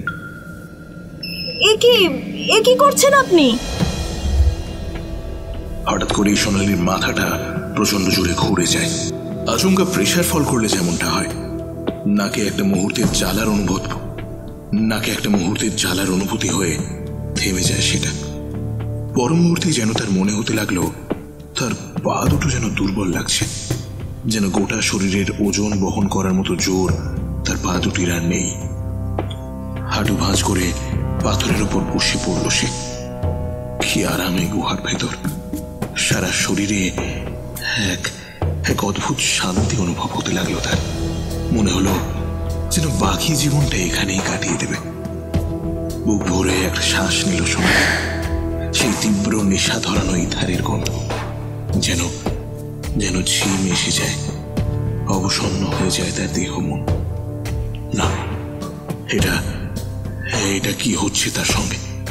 কি শান্তি, কি ভালো লাগছে। মনে হচ্ছে এখানেই যদি... না না, এটা কি হচ্ছে? মাথা ঝাঁকিয়ে পরক্ষণে সোজা হয়ে বসে সোনালি। কি আছে এই গুহার মধ্যে? ঠিক একই রকম ঘটনা ঘটেছিল সন্তোষ পাণ্ডের সঙ্গেও, আর এখন তো... হঠাৎ 2 থানার সব মিলিয়ে 4 জন কনস্টেবল এবং এডিএম সাহেব প্রচন্ড শব্দে প্রায় হাঁপানি রোগীর মতো কাশতে আরম্ভ করলেন। পরক্ষণে নিজের নাকের উপর মুখোশ টেনে আনলো সোনালি। না, যতই গরম লাগুক সে মুখোশ খুলবে না, দম আটকে আসলেও না। হঠাৎ করেই নিজের হাতের দিকে নজর যায় তার। এইগুলো কি? আঙুলের ডগা তালু ভর্তি হয়ে রয়েছে কোনো কিছু সাদাটে গুঁড়োয়। জিনিসটা দেখতে অনেকটা পোস্তর দানার মতো হলেও ওর মধ্যে একটা কেমন আঠালো ভাব। এই সাদা গুঁড়োগুলো কিসের? এলোই বা কোথা থেকে? টর্চটা দেওয়ালে ফেলতেই আঁতকে উঠল সোনালি। গুহার গোটা দেওয়াল জুড়ে শিরা উপশিরার মতো এক ধরনের বিশেষ শ্যাওলার মতো ছড়িয়ে।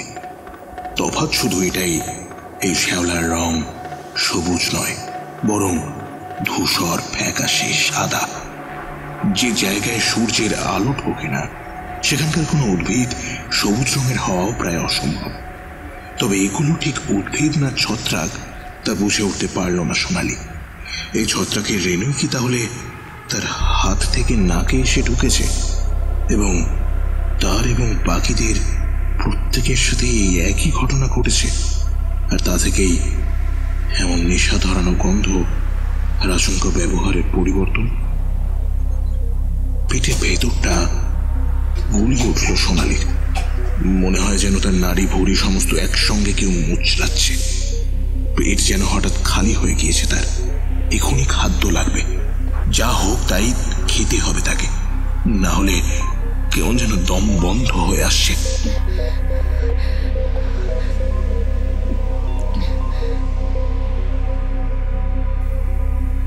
গলা পর্যন্ত সেই অদম্য খিদে জ্বালা তার অঙ্গের অঙ্গ প্রত্যঙ্গ নিংড়ে নিচ্ছে। হঠাৎ করেই গলা চলে গেল সোনালির। মনে হলো যেন গলার ভেতরে বিষাক্ত কিছু ঢুকে গিয়েছে তার। কাশতে আরম্ভ করলো সে।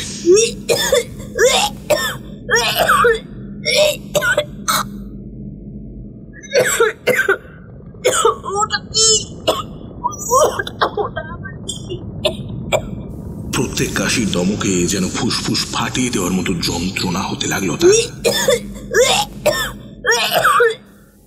হঠাৎ করে একসঙ্গে 2 জন পুলিশ কর্মী চেঁচিয়ে উঠল। যেখানে সুড়ঙ্গের মুখ অন্ধকারে মিশে গিয়েছে, জলের তোরে ঢেকে গিয়েছে পাথুরে মেঝে, সেখানেই টর্চের আলো ঝলকানিতে এক মুহূর্তের জন্য যা দেখতে পেল সোনালি, তাতে তার শরীর যেন মুহূর্তেই অবশ হয়ে যায়। একটা শরীর পেছল, নগ্ন, কেমন ফ্যাকাশে সাদা। সমবেত চিৎকারের মাঝে এক মুহূর্তে শেষের কনস্টেবল লোকটি পলকের মধ্যে অন্ধকারে অদৃশ্য হয়ে গেল। যেন প্রচন্ড শক্তিতে কেউ টেনে নিল তাকে সেই মৃত্যুকূপের মধ্যে। মুহূর্তের মধ্যে দুমদুম শব্দ দুটো গুলির আওয়াজ, বন্দুকের নলের ঝলকানি, বারুদের গন্ধ, আর হঠাৎ করেই সোনালির পায়ের তলার পাথুরে জমি কেঁপে উঠতে লাগলো।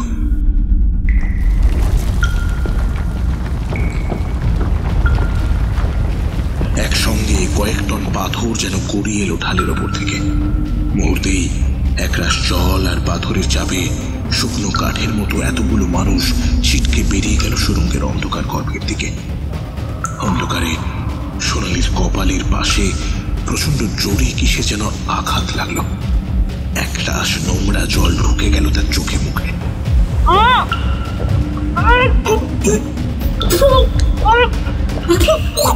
টর্চের আলোর শেষ ঝলকানিতে যেন এক মুহূর্ত সোনালি দেখতে পেল সেই বদ্ধ নরক গহ্বরে একসঙ্গে ফ্যাকাশে নগ্ন দুটো মনুষ্য কায়া ঝাঁপিয়ে পড়ল জলের মধ্যে এডিএম সাহেবের ওপর।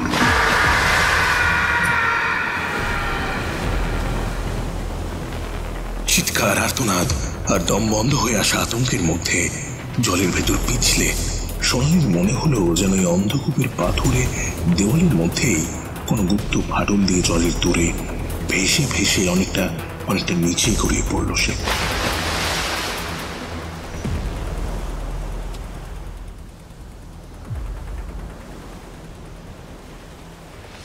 আবারও একটা ঘাড়ের পেছনে ধাক্কা অনুভব করলো। মুহূর্তের মধ্যেই চারিদিকে অন্ধকার। ঝাপসা দৃষ্টি খানিকটা পরিষ্কার হতে সময় লাগলো সোনালির। চোখ খুললেও যেন আশেপাশের দৃশ্যের ব্যাখ্যায় তার মাথা ঠিক কাজ করতে পারছিল না। এটা এটা কোন জায়গা? সুড়ঙ্গের ভেতর নাকি পাহাড়ের অন্য কোনো দিক? মাথার উপরে অনেকটা উঁচুতে একটা চওড়া ফাটল, সেখান দিয়ে মৃদু স্তিমিত আলো এসে পড়ছে গুহার ভেতর। আচ্ছা, বাইরে কি জ্যোৎস্না, মেঘ, বৃষ্টি সব কেটে গিয়েছে? নড়াচড়ার চেষ্টা করেও পারল না সোনালি। কিসের উপর শুয়ে রয়েছে সে? বাকিরা কোথায়? ঘাড়টা হালকা নাড়াতেই তার অবশ শরীরের প্রত্যেকটা ধমনী জমে বরফ হয়ে এলো। সে শুয়ে রয়েছে গালিচার মতো পুরু হয়ে থাকা হাড়গোড়ের ওপর। তাতে মিশে রয়েছে মানুষ, কুকুর, ছাগল, চমড়ি গাই থেকে শুরু করে আরো কত প্রাণীর খুলি। দম নিতে কষ্ট হচ্ছে তার। বাঁদিকে পাঁজরে যেন চির ধরেছে বলে মনে হচ্ছে। মাথার চারিদিকে দেওয়াল জুড়ে সেই সাদাটে ছত্রাক। হয়তো হাসপাতালের সাদা এয়ারটাইট ব্যাগে মোড়ানো গোটা কয়েকটা লাশ ইতস্তত পড়ে রয়েছে ছড়িয়ে ছিটিয়ে। তাদের প্যাকিং ছেঁড়া, প্যাকেটের গায়ে রক্তের দাগ। কিন্তু সোনালির নাকে তাদের গন্ধ আসছে না কেন? তার নাক আবদ্ধ করে রেখেছে সেই প্রচন্ড নেশা ধরানো ইথারের গন্ধ।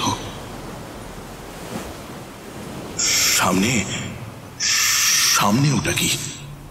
থেতলে তেবড়ে যাওয়া একটা বহু পুরনো বড় লোহার খাঁচার মতো। তার তলায় বড় বড় ধাতুর চাকা। পিঠের নিচে উঁচিয়ে থাকা হাড়ের আস্তরণে প্রায় ঢেকে যাওয়া দুটো সমান্তরাল পাত। তার মানে রেল লাইন। এটাই কি সেই 20 বছর আগে ধসে বন্ধ হয়ে যাওয়া রেলের টানেল? সেই একটি বগি যেটাকে পাহাড় থেকে ভেঙে আর বের করা সম্ভব হয়নি। বাবার মুখে ছেলেবেলায় শোনা সেই ভয়াবহ দুর্ঘটনার বিবরণ। তার দুই পাশে পড়ে থাকা দুজন মানুষকে চিনতে পারল সোনালি। একজন স্থানীয় থানার কনস্টেবল আর অপরজন এডিএম সাহেব। তার দুপাশে পড়ে থাকা দুজন মানুষকে চিনতে পারল সোনালি। একজন স্থানীয় থানার কনস্টেবল আর অপরজন এডিএম সাহেব। তার শরীরের ওপর উপর হয়ে পড়ে রয়েছে মানুষের মতন দেখতে দুটি প্রাণী, নগ্ন, মাথার চুল ঝরে পড়া, সূর্যের আলো না লাগতে লাগতে পিচ্ছিল ফ্যাকাশে হয়ে যাওয়া চামড়া, তামারিদের মিশে। এডিএম সাহেবের শরীরে আর প্রাণ নেই। তার পেটের অংশ ফালা ফালা করে ওই দুটি প্রাণী টেনে হিচড়ে তার নাড়ি ভুড়ি বের করে এক নারকীয় লালসায় খেয়ে চলেছে। যেন জগতের সমস্ত আগুন তাদের উদরে লেগেছে, তাদের মুখ বেয়ে শরীর বেয়ে গড়িয়ে পড়ছে তাজা রক্তের স্রোত। না,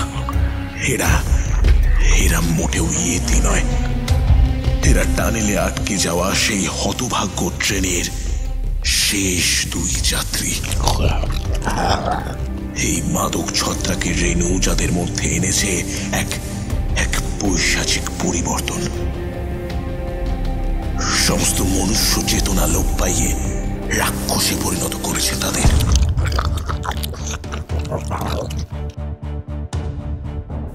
এর নেশায় বুঁদ হয়ে তারা বাইরের জগৎ থেকে চিরকালের মতো বিদায় নিয়েছে।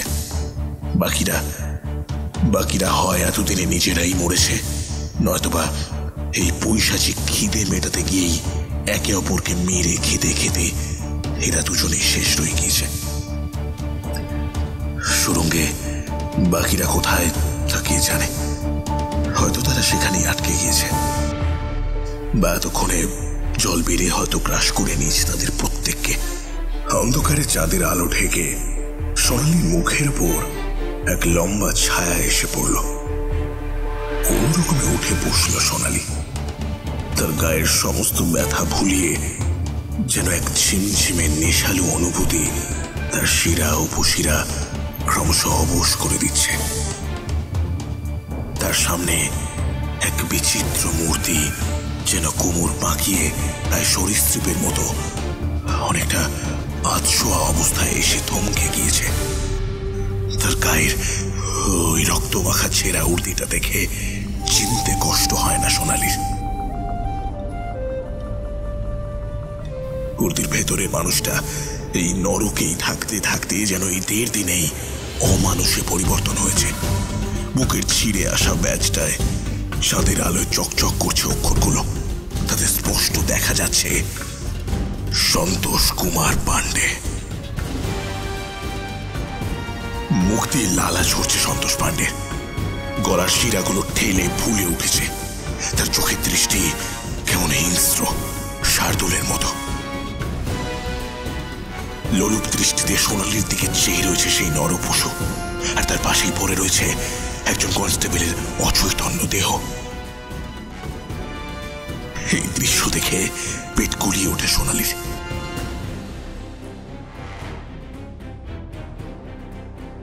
চিন্তা অবসন্ন করে দেওয়া সেই ধারের গন্ধ আবারও এক অদ্ভুত মোহচ্ছন্ন ঝিমঝিমে অনুভূতি। কি মারাত্মক এই আকর্ষণ, এই মোহ, কি অমোঘ সেই অনুভূতি। খিদে, বড় খিদে, গলা শুকিয়ে আসছে তেষ্টায়। এক টাটকা রক্তের গন্ধ। চাঁদের আলো এসে পড়ছে তাদের মুখের ওপর। সে আলোর রেখায় উড়ে বেড়াচ্ছে ধূলিকণার মতো ছত্রাকের রেণু। সোনালী বুক ভরে সেই হাওয়ায় শ্বাস নেয়। তারপরেই সন্তোষ পাণ্ডের সঙ্গে হামাগুড়ি দিতে দিতে এগিয়ে যেতে থাকে পড়ে থাকা কনস্টেবলের পুরুষ্ট মাংসল শরীরটার দিকে।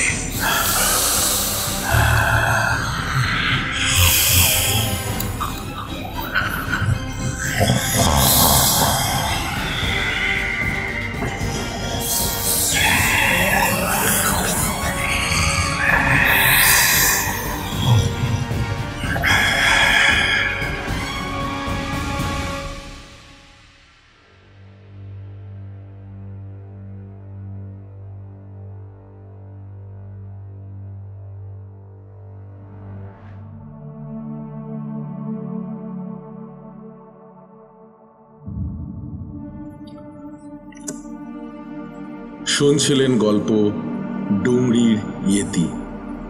গল্প পাঠিয়েছিল কুন্তল। অন্যান্য চরিত্রে ডিএম নিহারেন্দু ব্যানার্জি, এডিএম ও পাহাড়ি কিশোর কৌশিক, হসপিটাল সুপার মলয়, তালেব ও সোনালীর বাবা সৌরভ সেন, ওসি মুকুট এডিং শুদ্ধ সত্য ঘোষ, ওসি নামগিয়াম ও আদিবাসী লোক বাল্মীকি, কনস্টেবল পেমা হ্যাপি, বেয়ারা সুযাত্র। সমবেত কণ্ঠে সুযাত্র, কুন্তল ও অর্কপ্রভ, সোনালী, অনন্যা এবং এসডিপিও সন্তোষ পাণ্ডের ভূমিকায় অভিষেক। কভার ডিজাইন দীপক অধিকারী, আবহ সম্পাদনা সায়ন, প্রযোজনা বিভা পাবলিকেশন, নির্দেশনা টিম বিভা ক্যাফে। গল্পটা কেমন লাগলো জানাতে ভুলবেন না। যারা গল্প শুনছেন কিন্তু এখনো আমাদের চ্যানেল সাবস্ক্রাইব করেননি, প্লিজ সাবস্ক্রাইব করুন আর পেয়ে যান আমাদের চ্যানেলের সব নোটিফিকেশন সবার আগে। শুনতে থাকুন বিভা ক্যাফে, গল্প শোনার সঠিক ঠিকানা।